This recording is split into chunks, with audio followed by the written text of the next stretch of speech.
ഇപ്പോഴത്തെ പാരന്റിംഗ് ആണോ അതോ 90s പാരന്റിംഗ് ആണോ? തല്ലി വളർത്തണോ അതോ സോഫ്റ്റായി വളർത്തണോ? സത്യം പറഞ്ഞാൽ അന്നും ഇന്നും എന്നും പാരന്റ്സ് ആർ ഓൾവേസ് പാരന്റ്സ്. അന്നെന്ന് പറയുമ്പോൾ അവർക്ക് തല്ലുമ്പം അത്രയ്ക്ക് വലിയ പ്രോബ്ലംസ് ഇല്ല. ഇന്ന് ഇപ്പം വീഡിയോസും വ്ളോഗ്സും ഒക്കെ കാണുമ്പോൾ ദൈവമേ തല്ലണോ വേണ്ടേ, സോഫ്റ്റ് ആവണോ വേണ്ടേ, ഇങ്ങനെയൊക്കെയുള്ളൊരു ചോദ്യമാണ്. പക്ഷേ ദ ഫണിയസ്റ്റ് തിങ് ഇസ് 24 മണിക്കൂറും ഒരമ്മ കുഞ്ഞിന്റെ അടുത്ത് ടൈം സ്പെൻഡ് ചെയ്യുന്നുണ്ടെങ്കിൽ 1 മണിക്കൂർ കുഞ്ഞിന്റെ അടുത്ത് അച്ഛൻ സ്പെൻഡ് ചെയ്താൽ മതി. കുഞ്ഞിന് അഫെക്ഷൻ എപ്പോഴും അച്ഛൻ്റെ അടുത്ത് ഭയങ്കര ഒരു ഹീറോയിക് ആയിട്ടാ. അതിശയപ്പെടുത്തുന്ന ഒരു കാര്യം എന്താ വെച്ചാൽ ഇപ്പൊ 60% ആൺകുട്ടികളാണ് ഇങ്ങനത്തെ അറ്റാക്കിലൊക്കെ പെടുന്നത്. ആൺകുട്ടിയല്ലേ, സേഫ് അല്ലേ? സേഫ് അല്ല.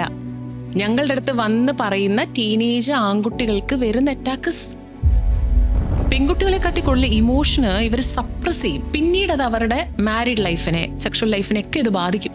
കഴിഞ്ഞ ആഴ്ച നമുക്ക് വന്ന ഒരു കേസാണ്. 13 വയസ്സുള്ള മോന് 45 വയസ്സുള്ള ഒരു ലേഡിയിൽ നിന്നാണ്, അയ്യോ സഹിക്കാൻ പറ്റില്ല, കാര്യം എൻ്റെ കുഞ്ഞിൻ്റെ ഏജാണ്. ഇമോഷണൽ ട്രോമയിലൂടെ കടന്നു പോകുന്ന 80% ആൾക്കാരുടെയും മാരീഡ് ലൈഫ് എന്ന് പറഞ്ഞാൽ പത്തറ്റിക് ആയിരിക്കും. എനിക്ക് വന്നിരുന്ന വേറൊരു കേസിൽ മൾട്ടിപ്പിൾ ആയിട്ടുള്ള റിലേഷൻഷിപ്സിലേക്ക് പോയ ഒരു പുള്ളി ഞങ്ങളുടെ അടുത്ത് വന്നപ്പോൾ തന്നെ ഓൾമോസ്റ്റ് ഒരു 21 റിലേഷൻഷിപ്പ് എങ്ങാണ്ട്, എല്ലാ തരത്തിലും ഉള്ള റിലേഷൻഷിപ്പാണ്. പക്ഷെ അത് കേട്ട് കഴിഞ്ഞപ്പോൾ ഭയങ്കര സങ്കടം തോന്നി. കാര്യം എന്താ വെച്ചാൽ കഴിഞ്ഞ തവണ നമുക്ക് വന്നൊരു കേസിൽ ഹസ്ബൻഡും വൈഫും സംസാരിച്ചില്ലെങ്കിൽ അവർക്കൊരു പ്രശ്നം. മിണ്ടുമ്പോ ഇൻ 1991 എന്ന് തൊട്ട് തുടങ്ങും. വഴക്കിടുമ്പോ ഈ കാര്യത്തിലൊക്കെ നല്ല ഓർമ്മശക്തിയാണ്. കുഞ്ഞിന് ADHD ആണ്. ഈ ADHD അല്ലെങ്കിൽ ADD ഇതെന്നൊക്കെ പറഞ്ഞാൽ ഇങ്ങനെ വെറുതെ എടുത്തങ്ങ് പറയേണ്ട കാര്യങ്ങളല്ല. കോൺസെൻട്രേഷൻ ഇല്ല, ഫോക്കസ് ഇല്ല, ADHD ആണ്. കോൺസെൻട്രേഷൻ ഫോക്കസും ഇല്ലാത്ത എല്ലാ ADHD അല്ല. ആൺകുട്ടികളെ സംബന്ധിച്ചിടത്തോളം ഇപ്പം 13 അങ്ങോട്ട് മുകളിലോട്ട് പോകുമ്പോൾ അച്ഛനമ്മമാർ എപ്പോഴും പറയും പഠിച്ച് നിനക്ക് ഒരു ഗോൾ വേണം, ആംബിഷൻ വേണം, അത് വേണം. ഇതൊന്നുമല്ല അവന്റെ തലയിൽ ഓടുന്നത്. അവന്റെ തലയിൽ ഓടുന്നത് ഒരു ലെസ്ബിയൻ കേസ് നമുക്ക് വന്നിരുന്നു. ഫ്രണ്ടിന്റെ അടുത്ത് സംസാരിച്ച് അത് ഫ്രണ്ട്ഷിപ്പ് മാറിയത് ലവായി. അത് കഴിഞ്ഞിട്ട് ഇവർക്ക് പിരിയാൻ പറ്റാത്ത രീതിയിലേക്ക് ഇവർ വളർന്നു. ടീനേജ് എന്ന് പറയുന്ന ഒരു ഏജിൽ എന്താണ് ഇവർക്ക് റൈറ്റ്, എന്താണ് ഇവർക്ക് റോങ് എന്ന് ഇവർ പലപ്പോഴും ഇവർ അറിയുന്നില്ല. ഡയറക്ഷൻ ലെസ് ആയിട്ടാണ് ഇവരുടെ ഉള്ളിൽ പോകുന്നത്. ഒരുപാട് റിലേഷൻഷിപ്പിൽ കഴിഞ്ഞിട്ടുള്ള ഒരു റിലേഷൻഷിപ്പിലേക്ക് കയറുമ്പോൾ ഒരിക്കലും അല്ല, ഈ കാര്യത്തിൽ എക്സ്പീരിയൻസ് നമ്മളെ വീണ്ടും കുഴിയിലോട്ടകത്തേ ഉള്ളൂ. ആളുടെ ഫോൺ ചെക്ക് ചെയ്തപ്പോൾ ഫുൾ ആണുങ്ങളുടെ നമ്പറാണ്, പക്ഷെ അതെല്ലാം ലേഡീസിന്റെ നമ്പർ ആയിരുന്നു. ഒരു 2 പേരുടെ ഗേൾസിന്റെ നമ്പർ ആയപ്പോൾ പുള്ളിക്കാരുടെ ഇത് പോയി. അതുവരെ പീസ്ഫുൾ ആയിട്ട് പോയ ഒരു കാര്യം ഒരൊറ്റ ദിവസം കൊണ്ടാണ് ടകടകടകടകടകേന്ന് പോയത്.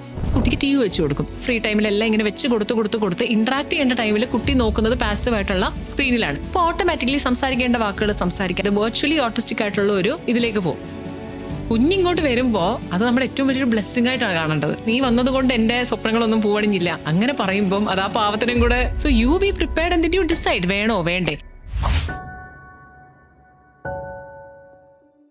42 പോഡ്കാസ്റ്റിന്റെ മറ്റൊരു എപ്പിസോഡിലേക്ക് നിങ്ങൾക്ക് എല്ലാവർക്കും സ്വാഗതം. ഈ ജനറേഷനിൽ നമ്മളെല്ലാവരും സ്ട്രഗിൾ ചെയ്യുന്ന ഒരു മേഖലയാണ് പാരന്റിങ്. അതായത് നമ്മുടെ കുട്ടികളെ എങ്ങനെയാണ് വളർത്തേണ്ടത്, അവർക്ക് എങ്ങനെ അച്ചടക്കം പറഞ്ഞു കൊടുക്കും, അവരുടെ ആക്ടിവിറ്റീസ് നമ്മൾ എങ്ങനെയാണ് നോക്കിക്കാണുക, ഇതൊക്കെ ഇപ്പോഴും നമുക്ക് കൺഫ്യൂസിങ് ആയിട്ടുള്ള ചില കാര്യങ്ങളാണ്. അതുപോലെ തന്നെ നമ്മുടെ റിലേഷൻഷിപ്പ് അത് മുന്നോട്ട് കൊണ്ടുപോകേണ്ടത് എങ്ങനെയാണ്, അതിലുണ്ടാകുന്ന പ്രശ്നങ്ങൾ നമുക്ക് എങ്ങനെ പരിഹരിക്കാം, ഇത് ഈസിയായി എങ്ങനെ മുന്നോട്ട് കൊണ്ടുപോകാം. അപ്പോൾ ഇത്തരം കാര്യങ്ങളെ പറ്റിയാണ് നമ്മൾ ഇന്ന് ചർച്ച ചെയ്യാൻ പോകുന്നത്.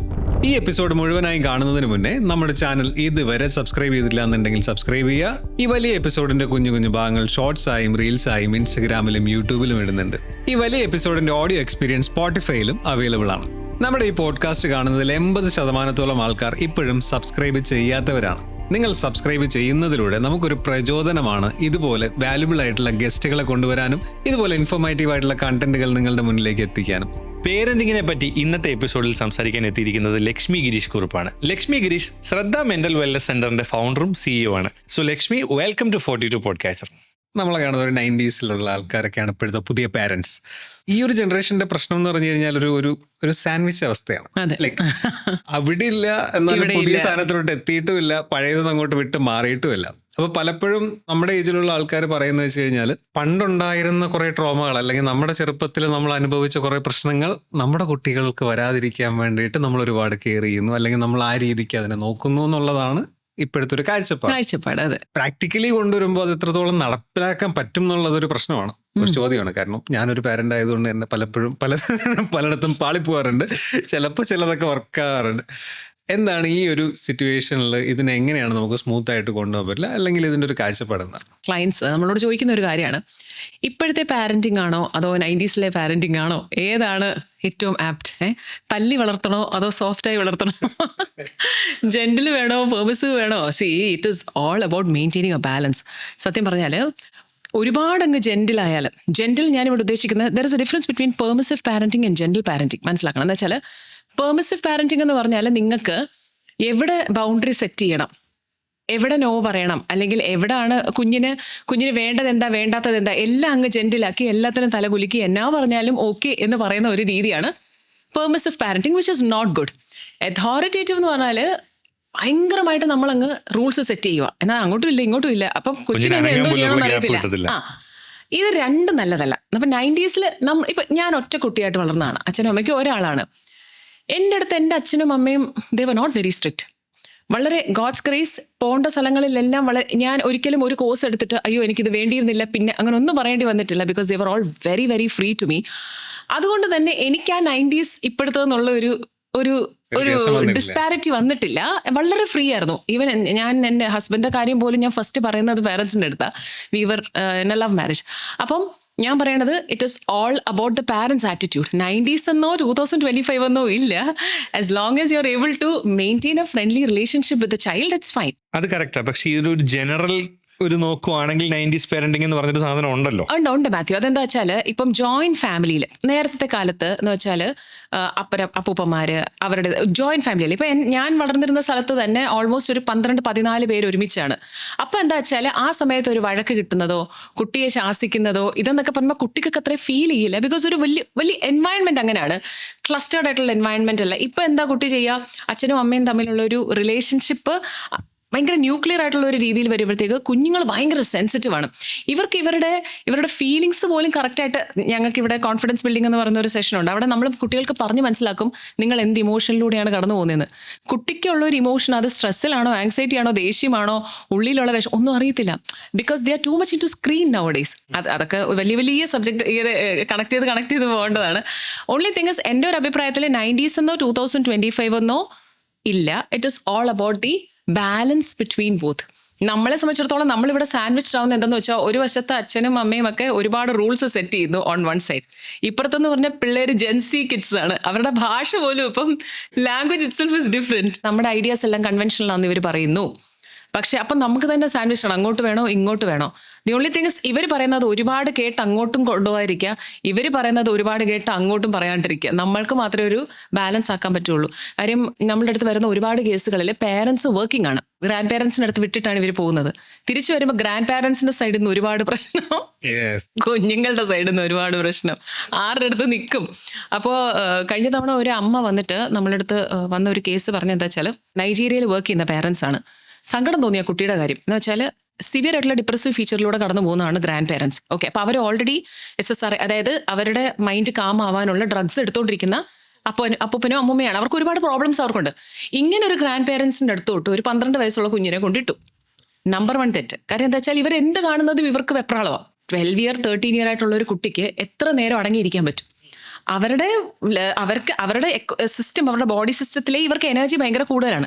അപ്പോൾ ഇവരെന്ത് ചെയ്യും, വെളിയിലോട്ട് ഇറങ്ങിപ്പോയി എന്തെങ്കിലും ഒന്ന് ചെയ്താൽ അവിടെ പിടിക്കും, ഇത് പിടിക്കും. കാര്യം ഇവർക്ക് വെപ്രാളം കൂടുതൽ. അതേ ടേക്കിംഗ് മെഡിസിൻസ് ഫോർ ദാറ്റ്. അപ്പോൾ കുഞ്ഞിനെ ഒന്നിനും വിടൂല. അപ്പോൾ കുഞ്ഞ് എന്ത് ചെയ്തു, കുട്ടി ഒരു ജിമ്മിൽ പോയി ചേർന്നു.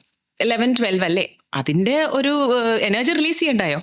ജിമ്മിൽ പോയി ചേരുമ്പം അതിന് കുറ്റം പറിച്ചില്ല. അപ്പോൾ അതെന്ത് ചെയ്തു, തിരിച്ചു വന്ന് സ്ക്രീൻ നോക്കുമ്പം അതിന് പ്രശ്നം. അപ്പോൾ ആ കുട്ടി ചെയ്യുന്ന എല്ലാത്തിനും അവർക്ക് പ്രശ്നമാണ്. നീന്താൻ പോകുമ്പോൾ പറയും സ്വിമ്മിംഗ് പൂളിലേക്ക് പോയാൽ ഇത് പറ്റുമ്പോൾ അച്ഛനും അമ്മയും വരുന്നത് വരെ നീ സേഫായിട്ട് ഞങ്ങളുടെ കൂടെ കാണണം എന്നാണ് ഇവരുടെ ഉദ്ദേശം. പക്ഷേ the way they R telling him is ഭയങ്കരമായിട്ടുള്ള റെസ്ട്രിക്ഷനാണ്. കുട്ടിക്ക് അവസാനം ഒരു പ്രോബ്ലം ഇല്ലാത്ത കുട്ടിക്ക് ആങ്സൈറ്റി വന്നു തുടങ്ങി. അങ്ങനെ ഞങ്ങളുടെ അടുത്തേക്ക് വന്ന ഒരു കേസുണ്ട്. അപ്പം ഞാൻ പറയണത് നിങ്ങൾ വേണം അവിടെ ഒരു ബാലൻസ് കീപ്പ് ചെയ്യാൻ. If you feel they are having a lot of issues, കഴിയുന്നതും ഒരു ഫ്രണ്ട്ലി ആയിട്ട് മാത്രം അവരുടെ അടുത്ത് നിർത്തുക. കംപ്ലീറ്റ്ലി നിർത്തുമ്പോൾ ഈ കുട്ടിയുടെ ഒരു ഫ്യൂച്ചറാണ് അവിടെ പോകുന്നത്. എന്നാൽ കുഞ്ഞിൻ്റെ അടുത്ത് കംപ്ലീറ്റ്ലി മിണ്ടാണ്ടിരിക്കാൻ പറയാൻ പറ്റുമോ? അതിൻ്റെ ഏജ് അതല്ലേ. So we need to form the balance. ഈ 90s പേരൻസിനെ നോക്കുമ്പോൾ അതിൻ്റെ അകത്തൊരു മേജർ ഒരു ഡ്രോബാക്ക് എന്ന് പറയാൻ പറ്റുന്ന ഒരു സാധനം, അവർ നമ്മളെ തല്ലും. പക്ഷെ എന്തിനാ തല്ലിയെന്ന് പറയത്തില്ല. പക്ഷെ ഇന്നത്തെ ഒരു പേരന്റിങ് ഒരു സ്റ്റൈൽ നോക്കുവാണെങ്കിൽ അങ്ങനെയൊക്കെ തന്നെയാണ്. സത്യം പറഞ്ഞാൽ അന്നും ഇന്നും എന്നും പാരന്റ്സ് ആർ ഓൾവേസ് പാരന്റ്സ്. അന്നെന്ന് പറയുമ്പോൾ അവർക്ക് തല്ലുമ്പം അത്രയ്ക്ക് വലിയ പ്രോബ്ലംസ് ഇല്ല. ഇന്ന് ഇപ്പോൾ വീഡിയോസ് വ്ളോഗ്സും ഒക്കെ കാണുമ്പോൾ ദൈവമേ തല്ലണോ വേണ്ടേ, വഴക്ക് പറയണോ വേണ്ടേ, സോഫ്റ്റ് ആവണോ വേണ്ടേ, ഇങ്ങനെയൊക്കെയുള്ളൊരു ചോദ്യമാണ്. പക്ഷേ നമ്മൾ മനസ്സിലാക്കേണ്ട ഒരു കാര്യം, കുഞ്ഞുങ്ങളെന്ന് പറയുന്ന മാത്രം ഒരു സോണിലല്ല ഒരു പാരന്റ് നിൽക്കുന്നത്. We have so many other responsibilities അല്ലേ. ഒരു വശത്ത് നമ്മുടെ ജോലിയും നമ്മുടെ കരിയറും നമ്മുടെ വീട് നമ്മുടെ പാരന്റ്സ് നമ്മുടെ പല ടെൻഷനുണ്ട് നമുക്ക്. അപ്പോൾ ഇതെല്ലാം ഓട്ടോമാറ്റിക്കലി ചെറുതായിട്ടുള്ള ഒരു ചട്ടമ്പിത്തരം കാണിക്കുമ്പോൾ നമുക്ക് ദേഷ്യം വരുന്നത് നമുക്ക് ഏറ്റവും സ്വാതന്ത്ര്യമുള്ള ആൾക്കാരുടെ അടുത്തല്ലേ. ഇല്ലേ, നിങ്ങൾ ഏറ്റവും കൂടുതൽ ദേഷ്യപ്പെടുന്ന ആരുടെ നമ്മുടെ വീട്ടിലുള്ളവരുടെ അടുത്താണ്. അതില് കുറച്ചും കൂടെ നമുക്ക് സ്വാതന്ത്ര്യം ഉള്ളത് കുഞ്ഞുങ്ങളുടെ അടുത്താണെന്ന് മാത്രം.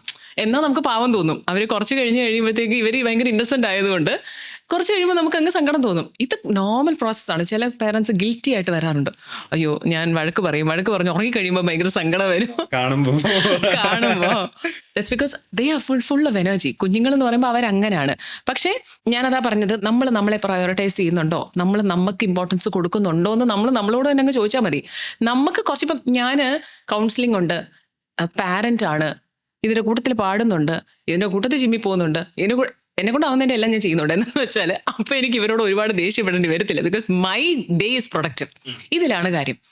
ഇവിടെ വേറൊരു നിങ്ങൾ മനസ്സിലാക്കേണ്ട ഒരു കാര്യം, ഒരു 90% വീട്ടമ്മമാരും അല്ലെങ്കിൽ വർക്കിംഗ് വിമൻ ആണെങ്കിൽ ഈ ഒരു കാര്യവുമായി ബന്ധപ്പെട്ടിട്ടാണ് ആണുങ്ങളുടെ അടുത്ത് വഴക്കിടുന്നത്. വൈ? ബിക്കോസ് ആണുങ്ങളെ സംബന്ധിച്ചിടത്തോളം അത് അവരെ നമുക്ക് കുറ്റം പറയാൻ പറ്റത്തില്ല. ബിക്കോസ് ഇവരുടെ ഒരു മെക്കാനിസത്തിൽ ഒരു കാര്യം ഇവർ ചെയ്ത് കഴിഞ്ഞാൽ അത് കഴിഞ്ഞിട്ട് ഇവർക്ക് അടുത്ത കാര്യത്തിലോട്ട് പോകാൻ പറ്റത്തുള്ളൂ. That is the way they are and you can't blame them for that. Ladies എന്ന് പറഞ്ഞാൽ ഒരേ സമയത്ത് 10 കാര്യം ഇവരുടെ ബ്രെയിനിൽ പോവും. ഒരേ സമയത്ത് കുഞ്ഞിൻ്റെ കാര്യം, അടുക്കളയിലെ കാര്യം, അമ്മയുടെ കാര്യം, മരുന്നിൻ്റെ കാര്യം, ഇങ്ങനെയെല്ലാം പോവും. അതെന്തുകൊണ്ട് നിങ്ങൾക്ക് അങ്ങനെ ആവാൻ പറ്റുന്നില്ല എന്ന് ചോദിക്കുമ്പോൾ നിങ്ങൾ ബ്ലാങ്ക് ആവും. നമ്മളത് രണ്ട് കൂട്ടരും മനസ്സിലാക്കി. ഇപ്പം ഞാൻ നമ്മുടെ കപ്പിൾ സെഷന് വരുന്ന വൈഫ്സിനോട് നമ്മൾ പറയാറുണ്ട്, മനസ്സിലാക്കൂ ഇവരങ്ങനെ. പക്ഷെ അതിൽ അപ്പം വളരെ വേഴ്സറ്റൈലായിട്ടുള്ള ആണുങ്ങളുണ്ട്. അത് എപ്പോഴും ബിക്കോസ് അങ്ങനത്തെ ജീവിത സാഹചര്യത്തിൽ വളരുമ്പോൾ, ഇപ്പം എൻ്റെ ഹസ്ബൻഡിനെ സംബന്ധിച്ചിടത്തോളം അദ്ദേഹത്തിനെ വളരെ പാമ്പർ ചെയ്ത് വളർത്തിയ ഒരു അമ്മയാണ്. അപ്പം പുള്ളിക്ക് ആദ്യമൊക്കെ എനിക്ക് തോന്നിയത് എന്താണിത്, 26 വയസ്സ് ഇപ്പം ഒരു വായിൽ ഒരു 24 വട്ടമാണ് ലക്ഷ്മി എന്ന് വിളിക്കുന്നത്. അപ്പം പിന്നെ ഇതെന്താ വെച്ചാൽ being a counsellor I am able to understand that. Okay, ഇതാണ് ചിലരെ ഭയങ്കര ഡിപ്പെൻഡൻ്റ് ആണ് വൈഫ്സിൻ്റെ അടുത്ത് അല്ലേ, അല്ലെങ്കിൽ അമ്മയുടെ അടുത്ത്. അപ്പം അമ്മയുടെ ഒരു റോളിലേക്ക് പകുതി റോളിലേക്കാണ് പിന്നെ വൈഫ് മാറുന്നത്. അപ്പോൾ ഓട്ടോമാറ്റിക്കലി നമ്മൾ that is a way men are. അവർക്ക് ഒരു സപ്പോർട്ട് വേണം. ലേഡീസിന് അത്രയധികം സപ്പോർട്ട് വേണ്ട, പക്ഷെ അവർക്കൊരു ഇമോഷണൽ ബാക്കിംഗ് ആണ് വേണ്ടത്. ഇവർ ചെയ്യുന്നതിനെ അംഗീകരിക്കുക, അപ്രീഷിയേറ്റ് ചെയ്യുക. നേരെ തിരിച്ചും ഒരു ഇമോഷണൽ ഒരു ഇഷ്യൂ വരത്തില്ല. ലൈക്ക് ഇപ്പം ഒരു 90% ആൾക്കാർ മൾട്ടി ടാസ്കിങ് അല്ല. ഇപ്പൊ ഈ പറയുന്ന പോലെ ഒരു കാര്യം ചെയ്താൽ അത് മാത്രം ചെയ്ത് തീർത്തിട്ട് മാത്രമേ അടുത്ത് പോകുള്ളൂ. പെർഫെക്ഷനിസം ഉണ്ടല്ലോ, അതാണ്. അപ്പം ഈ ഒരു സംഭവത്തിൽ ഈ വൈഫിന് അത് തോന്നുമല്ലോ, ഇതെന്താ ഇങ്ങനെ ചെയ്യാത്ത, ഞാൻ ഇത്രയും കാര്യം ചെയ്യുന്നില്ലേ എന്നൊരു സംഭവം നമ്മൾ നേരത്തെ പറഞ്ഞ പോലെ. അപ്പോൾ അങ്ങനെ ഒരു കുറ്റപ്പെടുത്തൽ വരുമ്പോഴത്തേക്കും സ്വാഭാവികമായിട്ട് ഹസ്ബൻഡുമാർക്ക് ഉണ്ടാകുന്ന ഒരു സംഭവം, ഇവളെന്താ എന്നെ മനസ്സിലാക്കാത്ത, ഞാനിതല്ലേ ചെയ്യേണ്ടത്. രണ്ട് സൈഡിലുണ്ട്. എന്താ അതാ ഞാൻ പറഞ്ഞു വരുന്നത്. ഇപ്പം രാവിലെ തൊട്ട് വൈകിട്ട് വരെ ഒരു ജോലി ചെയ്ത് വീട്ടിലേക്ക് വരുന്ന ഹസ്ബൻഡിന് അദ്ദേഹം ആഗ്രഹിക്കുന്ന കുറച്ച് സ്പേസ് ആണ്. എന്നെ ഒക്കെ ഇച്ചിരി സമാധാനം തരുമോ. അപ്പോൾ പുള്ളി എന്ത് ചെയ്യും, പുള്ളിയുടെ സ്ട്രെസ് കുറയ്ക്കാൻ വേണ്ടി പുള്ളി മൊബൈൽ എടുക്കും. എല്ലായിടത്തും നടക്കുന്നതാണ്, നമ്മൾ ഏറ്റവും കൂടുതൽ കേൾക്കുന്ന ഒരു കാര്യമാണ്. അപ്പോൾ വൈഫ് എന്ത് ചെയ്യും, രാവിലെ തൊട്ട് വൈകിട്ട് വരെ ഞാൻ കൊച്ചിനെ നോക്കി, കുറച്ച് നേരം കൊച്ചിനെ ഒന്ന് നോക്കിയാൽ എന്നാ, വന്ന ഉടനെ മൊബൈൽ എടുത്തോളും. ഇതാണ് എല്ലായിടത്തും നടക്കുന്നത്. കോമൺ ആയിട്ട് ഞാൻ ഈ വ്ളോഗിൽ പറയുമ്പോൾ ഏറ്റവും കൂടുതൽ പറഞ്ഞത് ഇത് എൻ്റെ കഥയല്ലേ എന്ന് പറയുന്നത് വെച്ചാൽ എല്ലായിടത്തും നടക്കുന്നതാണ്. അപ്പം ഇത് മ്യൂച്വൽ അണ്ടർസ്റ്റാൻഡിങ് ആണ്. ഓക്കെ, എന്നാന്ന് വെച്ചാൽ ഒരു കാര്യമല്ല, അവള് 10 കാര്യങ്ങൾ ഒരുമിച്ച് ചെയ്യുന്നുണ്ടെന്ന് അദ്ദേഹം മനസ്സിലാക്കി കുറച്ച് നേരം ഒന്ന് ഫ്ലൈറ്റ് മോഡിലിട്ട് ഒന്ന് കെയർ ചെയ്താൽ മതി. ഒരു 10-15 മിനിറ്റിൻ്റെ കെയറിങ്ങേ ഉള്ളൂ. നേരെ തിരിച്ച് രാവിലെ തൊട്ട് വൈകിട്ട് വരെ കുറേ അധികം പ്രശ്നങ്ങളോട് കൂടിയാണ് വരുന്നത്. വരുമ്പോൾ തന്നെ ഞാൻ ഈ പരാതിയായിട്ട് പോവല്ലെന്ന് ഇപ്പുറത്തൊന്നും കൂടെ ഒന്ന് ചിന്തിച്ചാൽ മതി. It is all about mutual understanding. പക്ഷെ ഇത് പറയുന്ന പോലെ എളുപ്പമല്ല. ഈ പറഞ്ഞ പോലെ കുഞ്ഞിനെ നോക്കുന്ന കാര്യം പറഞ്ഞില്ല. ഇപ്പം നമ്മൾ പുറത്ത് പോയിട്ട് തിരിച്ചു വന്നപ്പോൾ നമ്മൾ റെസ്റ്റ് എടുക്കുക അല്ലെങ്കിൽ ഫോൺ നോക്കുന്ന സമയത്തൊക്കെ പിന്നീട് ഒരു കുറ്റപ്പെടുത്തൽ വരും. എന്താ അമ്മയുടെ അടുത്ത് കൂടുതൽ കുഞ്ഞ് അറ്റാച്ച്ഡ് ആയിരിക്കുന്നതിന്റെ റീസൺ എന്ന് പറഞ്ഞു കഴിഞ്ഞാൽ അവൻ്റെ കൂടെ നിങ്ങൾ ടൈം സ്പെൻഡ് ചെയ്താൽ മാത്രമല്ല കുട്ടിക്ക് അച്ഛൻ്റെ അടുത്ത് ഒരു അറ്റാച്ച്മെന്റ് വരുള്ളൂ, അല്ലെങ്കിൽ ഒരു ഇമോഷണൽ ബോണ്ടിങ് വരുള്ളൂ. ഇത് ഫോൺ നോക്കിക്കൊണ്ടിരുന്നിട്ട് അവനെ മൈൻഡ് ചെയ്തിരുന്നു കഴിഞ്ഞാൽ ഇത് എങ്ങനെ ഉണ്ടാവും എന്ന് പറയുമ്പോൾ അവിടെ എന്ത് ഇമോഷനാണ് കാണിക്കേണ്ടത്, ഏത് രീതിക്കാ പ്രതികരിക്കുക. The funniest thing is 24 മണിക്കൂറും ഒരമ്മ കുഞ്ഞിൻ്റെ അടുത്ത് ടൈം സ്പെൻഡ് ചെയ്യുന്നുണ്ടെങ്കിൽ 1 മണിക്കൂർ കുഞ്ഞിൻ്റെ അടുത്ത് അച്ഛൻ സ്പെൻഡ് ചെയ്താൽ മതി. കുഞ്ഞിന് അഫെക്ഷൻ എപ്പോഴും അച്ഛൻ്റെ അടുത്ത് ഭയങ്കര ഒരു ഹീറോയിക് ആയിട്ടാണ്. അത് എൻ്റെ 2 പിള്ളേരും അതെ. ഞാൻ എൻ്റെ കൂടെ 24 hours ഉണ്ടെങ്കിലും 1 hour ഓഫ് ഡ്രൈവിങ് ഓർ അവർക്ക് ഇഷ്ടമുള്ള ഒരു കാര്യം ചെയ്താൽ ദാറ്റ് ഇസ് ഇറ്റ്. അങ്ങനെയാണ്. That is A magic of fatherhood. അതൊരു ഭയങ്കര ബ്ലെസ്സിങ് ആണ്. എന്താ വെച്ചാൽ അത് സത്യം പറഞ്ഞാൽ മദേഴ്സ് അത് ഒരുപാട് എൻജോയ് ചെയ്യുന്നുണ്ട്. ഇത് കിട്ടാത്തത് കൊണ്ടാണ് ഇവർ ദേഷ്യപ്പെടുന്നത്. മനസ്സിലായോ? Because they actually want them to be with you. അത് കിട്ടാതെ വരുമ്പം അത് പരാതിയായിട്ടും പരിഭവമായിട്ടും ദേഷ്യമായിട്ടും വരുന്നു എന്ന് മാത്രം. കുറച്ച് നേരം അപ്പം നമുക്കത് ദ ബെസ്റ്റ് പാർട്ട് ഇസ് ഒരു 12 വയസ്സ് വരെ അല്ലെങ്കിൽ 13 വയസ്സ് വരെ നമ്മളെ ക്രേവ് ചെയ്ത് ഇവർ നമ്മൾ പുറകെ വരുള്ളൂ. അതായത് കുഞ്ഞുങ്ങൾ ചെയ്ത വലിയ വലിയ കാര്യങ്ങൾ. ഇപ്പം ഞാനതെൻ്റെ മൂത്ത കുട്ടിയിൽ നിന്ന് പതിയെ പൊടിക്ക് മിസ് ചെയ്യുന്നുണ്ട്. എന്ന് വെച്ചാൽ ടീനേജായി, ആൾക്ക് ആളുടേതായിട്ടുള്ള ഒരു സ്പേസ് വേണം, ആളുടേതായിട്ട്. പക്ഷെ ചെറുതിപ്പോഴും 8 വയസ്സായിട്ടേ ഉള്ളൂ. അപ്പം അവൻ്റെ എല്ലാ അവനെ സംബന്ധിച്ചിടത്തോളം ഏറ്റവും എല്ലാവരുടെ അച്ചീവ്മെൻറ്റ്സും അവൻ്റെ ക്ലാസ്സിൽ നടന്ന കാര്യങ്ങളും എല്ലാം. പക്ഷേ ഇത് ഈ മൂത്ത കുട്ടിയുമായിട്ട് നമുക്ക് ഇപ്പോഴും നല്ലൊരു റാപ്പോ ഉള്ളത് കൊണ്ട് സ്കൂളിൽ നടന്ന കാര്യങ്ങളും എല്ലാ കാര്യങ്ങളും നമ്മളോട് പറയുന്നുണ്ട്. അപ്പം എവിടെയൊക്കെ ഞാൻ വരുന്നത്, ഫാദേഴ്സിന് എങ്ങനെയാണ് ഇപ്പോൾ ഒരു ആൺകുട്ടിയെ സംബന്ധിച്ചിടത്തോളം എങ്ങനെയാണ് ഒരു റോള് പ്ലേ ചെയ്യാൻ പറ്റുക എന്ന് പറഞ്ഞാൽ, ഒരു പക്ഷേ അമ്മയ്ക്ക് ഒരു ലിമിറ്റ് കഴിഞ്ഞ് പറയാൻ മടിയുള്ള പല കാര്യങ്ങൾക്കും fathers can actually tell their children about it. ഇപ്പം അറ്റാക്ക് എന്ന് പറയുന്ന പെൺകുട്ടികൾക്ക് മാത്രമല്ല വരുന്നത്. ഞങ്ങളുടെ അവിടെ കേസിന് നമ്മളെ ഏറ്റവും അധികം അതിശയപ്പെടുത്തുന്ന ഒരു കാര്യം എന്താ വെച്ചാൽ 60-40 ആയിട്ടാണ്. ഇപ്പം 60% ആൺകുട്ടികളാണ് ഇങ്ങനത്തെ അറ്റാക്കിലൊക്കെ പെടുന്നത്. ബസ്സിൽ പോകുന്ന ടൈമിലാണെങ്കിലോ അല്ലെങ്കിൽ വേറെ ഏതെങ്കിലും ഒരു ഇതിലേക്ക് പോകുമ്പം ആൺകുട്ടിയല്ലേ, ആൺകുട്ടികൾക്ക് വലിയ പ്രോബ്ലം ഇല്ലല്ലോ, സേഫ് അല്ല. ഞങ്ങളുടെ അടുത്ത് വന്ന് പറയുന്ന ടീനേജ് ആൺകുട്ടികൾക്ക് വരുന്ന അറ്റാക്ക് ഇറ്റ്സ് ടീനായിട്ടുള്ള ഒരു രീതിയിലേക്കാണ് അവർ പോകുന്നത്. അപ്പം അത് നമ്മൾ മനസ്സിലാക്കി, ഞാൻ പറയുന്നത് ഇവിടൊക്കെയാണ് ഫാദേഴ്സിന് പറയാൻ പറ്റുക. മദേഴ്സിന് ഒരു പക്ഷേ മദേഴ്സിൻ്റെ എക്സ്പീരിയൻസ് ആയിരിക്കാം കുട്ടികൾക്ക്. ഞാൻ കോമൺ ആയിട്ട് പറയാം. അപ്പം ഞങ്ങൾക്കിപ്പോൾ 2 സൈഡും ഈസി ആയിട്ട് പറയാൻ പറ്റും. ഇനി അതല്ല, നിങ്ങൾക്കത് പറ്റുന്നില്ലെങ്കിൽ ഒരു പ്രൊഫഷണൽ ഹെൽപ്പ് എടുക്കുന്നത് നല്ലതാണ്. കാര്യം പെൺകുട്ടികളെ പോലെ തന്നെ ഗുഡ് ടച്ച്, ബാഡ് രീതി എല്ലാം അതേ ഈക്വൽ ആയിട്ടുള്ള രീതിയിലാണ് ആൺകുട്ടികളുടെ അടുത്ത് ഉള്ളത്. From girls point and gents point. പണ്ട് കാലത്തും ഇതേ സംഭവങ്ങൾ ഉണ്ടായിട്ടുണ്ട്. തീർച്ചയായിട്ടും അബ്യൂസ് പല രീതിയിലും ആൺകുട്ടികളും ഫേസ് ചെയ്തിട്ടുണ്ട്.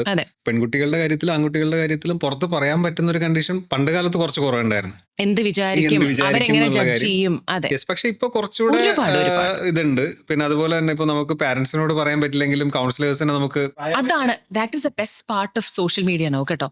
ഇപ്പൊ ചില ആൾക്കാർ വന്ന് നമ്മളോട് പറയും, ഞാനിങ്ങനെ വ്ളോഗ്സ് ഒക്കെ ചെയ്യുന്നത് കൊണ്ട് ഒരിക്കലും കുഞ്ഞിൻ്റെ പേരും കാര്യങ്ങളൊന്നും പറയല്ലേ, പക്ഷേ ആൾക്കാർക്ക് ഒരു അവയർനെസ് കിട്ടണമെങ്കിൽ നിങ്ങൾ ഇതങ്ങ് പറഞ്ഞാട്ടെ എന്ന് പറയും. കാരണം വെച്ചാൽ they really want others to know about it. അങ്ങനെയുണ്ട്. ഇപ്പം കുറേ മാറ്റങ്ങൾ വന്നിട്ടുണ്ട്. അത് ഞാൻ പറഞ്ഞു വന്നതെന്ന് വെച്ചാൽ ഇപ്പോഴും നമ്മൾ ഗുഡ് ടച്ച് ബാഡ് ടച്ച് എന്ന് പറയുമ്പം ഒരു 7-8 വയസ്സുള്ള പെൺകുട്ടിയോട് പറയും, മോളെ അവിടെ പോകുമ്പം ഇന്ന ആളുടെ മടിയിലിരിക്കരുത്, അല്ലെങ്കിൽ ഇന്ന ആൾ വന്ന് തൊടുമ്പം നീ ശ്രദ്ധിക്കണം. ഞാൻ എൻ്റെ 2 ആൺകുട്ടികളോട് പറയുമായിരുന്നു.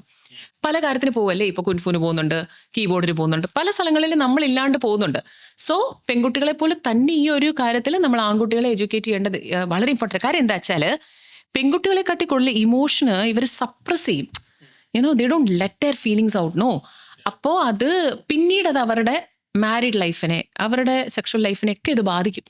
അത് വരാണ്ടിരിക്കാൻ ആ ഒരു കുഞ്ഞു ഏജിൽ തന്നെ നമ്മളിതൊന്ന് പറഞ്ഞു മനസ്സിലാക്കുന്നത് നല്ലതാണ്. വളരെ എൽഡർലി ആയിട്ടുള്ള ലേഡീസിൻ്റെ അടുത്ത് നിന്ന് കഴിഞ്ഞ ആഴ്ച നമുക്ക് വന്ന ഒരു കേസാണ്. ഒരു 13 വയസ്സുള്ള മോന് 45 വയസ്സുള്ള ഒരു ലേഡിയിൽ നിന്നാണ് ഒരു ഇത് വന്നത്. സഹിക്കാൻ പറ്റില്ല. കാര്യം എൻ്റെ കുഞ്ഞിൻ്റെ ഏജാണ്. അപ്പം ആദ്യമൊന്നും അവനത് പറഞ്ഞില്ല.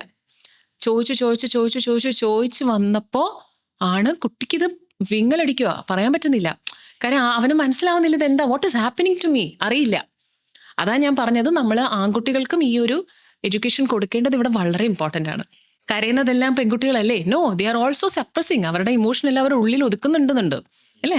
നമ്മളിപ്പോൾ അച്ഛന്മാരുടെ കാര്യം പറഞ്ഞു. അച്ഛന്മാർ like fathers play a very important role അല്ലേ? ചില തോൽവി അച്ഛന്മാരുണ്ട്. ലൈക്ക് കുറേ നമ്മളൊരു 5 ടൈപ്പ് അച്ഛന്മാരെ കേട്ടിട്ടുണ്ട്. ലൈക്ക് അതോറിറ്റേറ്റീവ് അച്ഛന്മാർ, ആബ്സെൻ്റ് അച്ഛന്മാർ, ലൈക്ക് പിന്നെ പാസീവായിട്ടുള്ളവർ, പിന്നെ 2 കാറ്റഗറി കൂടെ ഉണ്ട്. ഇങ്ങനെയുള്ള അച്ഛന്മാരുള്ള ഫാമിലിയിൽ നിന്ന് വരുന്ന കുട്ടികളുടെ മിക്കവാറും അച്ഛൻ്റെ റോൾ എടുക്കുന്നത് അമ്മയും കൂടെ ആയിരിക്കും അല്ലേ? അപ്പം അങ്ങനെയുള്ള ഫാമിലിയിൽ ലൈക്ക് ഇങ്ങനത്തെ അച്ഛന്മാരെ എങ്ങനെ ഡീൽ ചെയ്യാം, അതല്ലെങ്കിൽ അമ്മമാരെ അതിനെ എങ്ങനെയൊന്നു? ഇവിടെ അമ്മമാർ ഒരു പ്ലേ ചെയ്യേണ്ട ഒരു റോൾ ഞാൻ പറഞ്ഞുതരാം. ഇപ്പം ക്രോണിക് ആയിട്ടുള്ള ഒരു ആൽക്കഹോളിക് ആയിട്ടുള്ള ഒരു അദ്ദേഹം വന്നിട്ടുണ്ടായിരുന്നു. പുള്ളിയുടെ ഒരു 25-26 ഇയേഴ്സ് വരെ he was A normal human being. പക്ഷെ അദ്ദേഹത്തിന് ഒരു മേജർ ആക്സിഡൻറ്റ് വന്നതിന് ശേഷം ഇദ്ദേഹത്തിൻ്റെ ഒരു ഹാഫ് സൈഡ് അദ്ദേഹത്തിന് അങ്ങ് പോയി. അപ്പം ഈ പെയിനും കാര്യങ്ങളും ഒക്കെ മറികടക്കാൻ വേണ്ടി പുള്ളി ഡ്രിങ്കിങ് ശീലമാക്കി. ഇത് കഴിഞ്ഞിട്ടാണ് പുള്ളിയുടെ മാരേജ് കഴിഞ്ഞതും കുഞ്ഞുങ്ങളായതും ഒക്കെ. അപ്പം ഇദ്ദേഹത്തിൻ്റെതായിട്ടുള്ള ഡ്രോബാക്കുകളൊക്കെ മറികടക്കാൻ വേണ്ടിയിട്ടാണ് ഇദ്ദേഹം ഈ ഒരു കാര്യം സബ്സ്റ്റൻസ് അബ്യൂസ് തുടങ്ങിയത്. പക്ഷെ അതിനുശേഷം വന്ന ഫാമിലി ലൈഫും കുഞ്ഞുങ്ങൾ, അപ്പോൾ കുട്ടികൾ എന്താണെന്ന് വെച്ചാൽ കുട്ടികൾ ജനിച്ച് അവരുടെ വളരെ ഫോർമേറ്റീവ് ആയിട്ടുള്ള ഇയറിൽ തന്നെ ആൽക്കഹോളിക് കുടിയനായ അച്ഛൻ്റെ കുഞ്ഞുങ്ങൾ എന്നുള്ളൊരു ലേബൽ ഫസ്റ്റ് ഇവർക്ക് വന്നു. നമ്പർ 2 ജോലി ചെയ്യാത്ത അച്ഛൻ്റെ ഇത്, അമ്മയ്ക്ക് മാത്രം ഇത്. അപ്പം അമ്മയാണ് അതിൻ്റെ ഓൾ ഇൻ ഓൾ എന്നുള്ള രീതിയിൽ വന്നു. ഈ 2 മക്കളും വളരെയധികം പിന്നോട്ട് പോയതാണ്. അതായത് പബ്ലിക്കിൻ്റെ മുമ്പിലേക്ക് വരാൻ മടി. കാര്യം പല കാര്യങ്ങൾ ഇവർ ഫേസ് ചെയ്യണ്ടേ. ഇവർക്ക് ഈ ക്വസ്റ്റ്യൻസ് ആൾക്കാർ, നമ്മുടെ സമൂഹം എസ്പെഷ്യലി ഇപ്പോൾ ബന്ധുക്കളാണെങ്കിൽ തന്നെ ഒരു പബ്ലിക് ആയിട്ടുള്ള ഒരു ഇവൻറ്റിൽ പോയാൽ ഒരു മനുഷ്യർ പോലും നമ്മുടെ നല്ല കാര്യം ചോദിക്കത്തില്ല. എത്ര പേരുണ്ട് നമ്മുടെ നല്ല കാര്യങ്ങൾ അന്വേഷിച്ചറിയാൻ? മേ ബി കുറച്ച് നല്ല ഫ്രണ്ട്സ് കാണാം. I M telling you very frankly. എന്ന് വെച്ചാൽ റിലേറ്റീവ്സ് ആൻഡ് ഫാമിലി എന്ന് പറഞ്ഞാൽ തന്നെ എങ്ങനെ ഗോസിപ്പ് അടിച്ച് നമ്മളെ ഒന്ന് തരം താഴ്ത്താമെന്ന് ആലോചിച്ചുകൊണ്ട് നടക്കുന്ന. അപ്പം ഈ അമ്മ നമ്മളുടെ അടുത്ത് വന്ന് പറഞ്ഞത് ഭയങ്കര സങ്കടം ഉണ്ടായിരുന്നു അവരുടെ. പക്ഷേ ഷീ ഈസ് ഹെൽപ്ലെസ്. അവർക്ക് ഇതല്ലാതെ അവർക്കൊരു നിവർത്തിയില്ല. അപ്പോൾ അച്ഛൻ്റെയും അമ്മയുടെയും കൂടെ റോൾ എടുക്കുമ്പോൾ ഇവർക്ക് പക്ഷെ പറ്റിയൊരു പ്രശ്നം, കുട്ടികളുടെ മുമ്പിൽ വെച്ച് അച്ഛനെ ഭയങ്കരമായിട്ട് താഴ്ത്തി പറയുമായിരുന്നു. ഞാനപ്പോൾ ഫസ്റ്റ് ഇവരോട് പറഞ്ഞത്, കുഞ്ഞുങ്ങൾക്ക് ഫാദറിൻ്റെ അടുത്തുള്ള ഒരു റെസ്പെക്റ്റ് വരണമെങ്കിൽ നമ്മൾ ആ റെസ്പെക്റ്റ് ക്രിയേറ്റ് ചെയ്യണം. അച്ഛൻ എന്തുമായിക്കോട്ടെ, അച്ഛനാണ് അല്ലേ. അപ്പം നമ്മളത് ആ ഒരു റെസ്പെക്റ്റ് ക്രിയേറ്റ് ചെയ്ത് ആ എൻവയൺമെന്റ് അവിടെ പക്കയാക്കണം. This can happen to mothers also അല്ലേ. അപ്പം വീട്ടിൽ അമ്മമാർക്ക് ജോലി ഇല്ല എന്നുണ്ടെന്നുണ്ടെങ്കിൽ അത് നോർമലാണ്. അച്ഛന്മാർക്ക് ജോലി ഇല്ലെങ്കിൽ അത് കുറച്ചിലാണ്. അങ്ങനല്ല, വലിയ തെറ്റാണ്. ഒരിക്കലും അല്ല. ഒരാളുടെ മെഡിക്കൽ കണ്ടീഷൻ കൊണ്ടോ അല്ലെങ്കിൽ അദ്ദേഹത്തിന്റെ സാഹചര്യങ്ങൾ കൊണ്ടോ അദ്ദേഹം ഹെൽപ്ലെസ് ആവുകയാണെങ്കിൽ അവിടെ നമ്മൾ അദ്ദേഹത്തിനെ കൈപിടിച്ച് ഉയർത്തുമല്ലേ വേണ്ടേ. ഒരു പക്ഷേ ഒരു ഡി അഡിക്ഷൻ ട്രീറ്റ്മെന്റ് കൊടുത്ത് ഞങ്ങളിപ്പോൾ കുറേ അത് ഹെൽപ്പ് ചെയ്യുന്നുണ്ട് കേട്ടോ അവരെ. എന്നിട്ട് ആ കുഞ്ഞുങ്ങളെ നമ്മളത് പറഞ്ഞ് മനസ്സിലാക്കി. കാര്യം എന്താ വെച്ചാൽ അച്ഛന് ഒരു വിലയും കൊടുക്കാത്ത രീതിയിലായിരുന്നു അവർ പൊക്കോണ്ടിരുന്നത്. That's not right. 2 പാരൻസ് ഈക്വലാണ്, 2 പേർക്കും ഒരു ഈക്വൽ ആയിട്ടുള്ള റോളുണ്ട്. അപ്പം അദ്ദേഹം പറഞ്ഞതുപോലെ സെയിം നേരെ തിരിച്ച് തന്നെ ഇപ്പോൾ ഒരു ഡോമിനന്റ് റോളായിട്ടൊരു ഫാദറാണ് വരുന്നത് എന്നിരിക്കട്ടെ.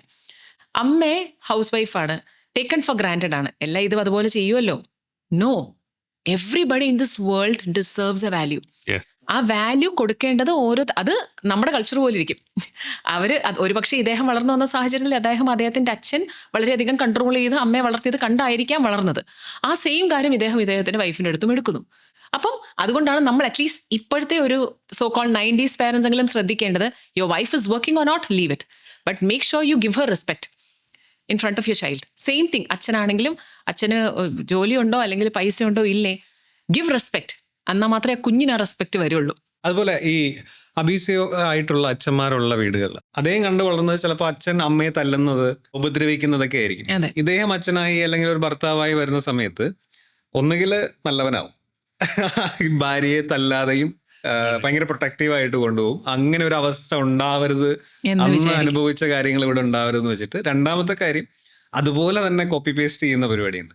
ഇമോഷണൽ ട്രോമയിലൂടെ കടന്നു പോകുന്ന 80% ആൾക്കാരുടെയും മാരീഡ് ലൈഫ് എന്ന് പറഞ്ഞാൽ പത്തറ്റിക് ആയിരിക്കും. ഒരു 1 month മുമ്പ് നമുക്ക് വന്നിരുന്ന ഒരു കേസിൽ നോർമലായിട്ടുള്ള മാരീഡ് ലൈഫ് മാത്രമല്ല, ഇവരുടെ സെക്ഷൽ ലൈഫ്, ഇവരുടെ ഇദ്ദേഹത്തിൻ്റെ ഒരു പ്രോബ്ലം എന്താണെന്ന് വെച്ചാൽ ഇവർക്ക് എങ്ങനെയാ ഒരു സിറ്റുവേഷനിൽ കറക്റ്റായിട്ട് റിയാക്ട് ചെയ്യേണ്ടതെന്ന് അറിയത്തില്ല. ഒരു കുട്ടിയുടെ ഇമോഷൻ ഏത് ഏജ് തൊട്ട് ഏത് ഏജ് വരെയാണ് ഡെവലപ്പ് ചെയ്യുന്നതെന്ന് അറിയാമോ? അതായത് 4 സ്റ്റേജസ് ആണ്. സേ ഫോർ എക്സാമ്പിൾ ഇപ്പോൾ 1 year to ഒരു 4 to 5 years വരെ. 1 to 2 എന്ന് പറയുന്നത് ഫുൾ ഒബ്സർവേഷനാണ്. അത് കഴിഞ്ഞ് കുറച്ച് മേളോട്ടുള്ള ഒരു ഏജ് വരുമ്പോഴത്തേക്കും ദേ സ്റ്റാർട്ട് മോക്കിങ്. അപ്പനും അമ്മയും എന്നാണോ ചെയ്യുന്നത് ആ രീതി അതുപോലെ മോക്ക് ചെയ്യും. ഇനി അതും കൂടെ കഴിഞ്ഞ് കുറച്ചും കൂടെ വലുതാവുമ്പോഴത്തേക്ക് എനിക്കെല്ലാം അറിയാം, ഞാൻ ഇച്ചിരി കൂടെ ഗ്രോണപ്പാണ്, എനിക്ക് എൻ്റേതായിട്ടുള്ള ഒരു എന്താ പറയുക ഇൻഡിപെൻഡൻ്റ് ആയിട്ടുള്ള ഡിസിഷൻസ് ഉണ്ട്, എനിക്ക് എൻ്റേതായിട്ടുള്ള ചോയ്സ് ഉണ്ട്, ഇങ്ങനെ തോന്നുന്ന ഒരു ഏജാണ്. അപ്പോൾ ഈ ഓരോ ഘട്ടത്തിലും ആ കുട്ടിയുടെ ഗ്രോത്ത് അനുസരിച്ച് ആ കുട്ടിയെ ഗൈഡ് ചെയ്യാനും ഒക്കെ പേരൻസ് അതേ ഒരു എൻവയൺമെൻ്റ് ആണ് അവർക്ക് പ്രൊവൈഡ് ചെയ്യുന്നുണ്ടെങ്കിൽ ഇവരധികം റെബലാവുകയും ഇവരധികം ആ ഒരു ബാലൻസിൽ തന്നെ ഇവരങ്ങ് പോകും. പക്ഷെ തീരെ കുഞ്ഞു പ്രായത്തിൽ തന്നെ ഞാൻ പറഞ്ഞില്ലേ, മോക്ക് ചെയ്യുന്നു, കാണുന്നു, ഇതെല്ലാം ഈ കാണുന്നതെല്ലാം വളരെ ട്രോമാറ്റിക് ആയിട്ടുള്ള കാര്യങ്ങളാണെങ്കിൽ ഒന്നുകിൽ ഇദ്ദേഹം പറഞ്ഞതുപോലെ തന്നെ കറക്റ്റ് അത് തന്നെ ഇവർ കോപ്പി പേസ്റ്റ് ചെയ്യും. അതല്ല, നമ്പർ 2 അല്ല എന്നുണ്ടെന്നുണ്ടെങ്കിൽ മാരിഡ് ലൈഫ് എന്ന് പറഞ്ഞൊരു കാര്യമേ ഇവർക്ക് വേണ്ടാന്ന് വിചാരിക്കും.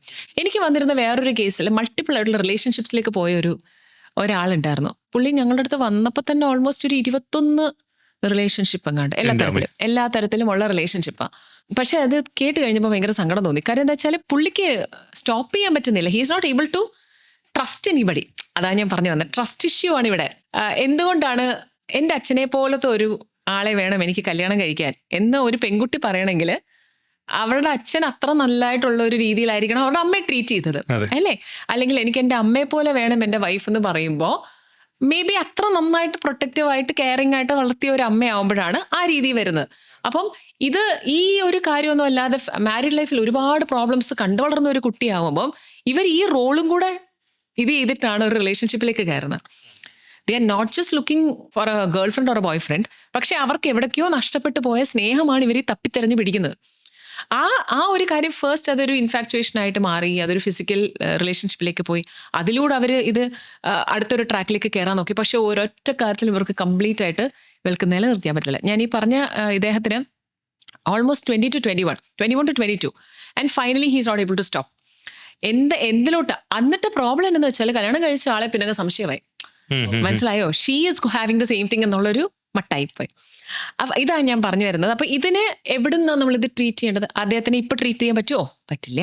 നമ്മൾ ആദ്യം മുതലുള്ള പുള്ളിയുടെ റൂട്ട് കോസ് ആയിട്ടുള്ള ഇദ്ദേഹത്തിൻ്റെ ചൈൽഡ്ഹുഡ് മുതലുള്ള കാര്യങ്ങൾ എടുത്ത് അയ്യോ it was a tedious task for us. കാര്യം എന്താ വെച്ചാൽ പക്ഷെ പാവം അദ്ദേഹത്തിനെ പറഞ്ഞിട്ട് കാര്യമില്ല. ഇപ്പം ചില കേസസ് നമ്മൾ ഈവൻ മെഡിസിൻസ് വരെ പ്രൊവൈഡ് ചെയ്യേണ്ടി വരുന്ന ഒരു സാഹചര്യം വരും. കാര്യം എന്താ വെച്ചാൽ ഇവർക്ക് അത്രയധികം ഇമോഷണൽ ആയിട്ടുള്ള ട്രോമാറ്റിക്കുള്ള സിറ്റുവേഷൻസിലൂടെയാണ് അവർ കടന്നു പോയിക്കൊണ്ടിരിക്കുന്നത്.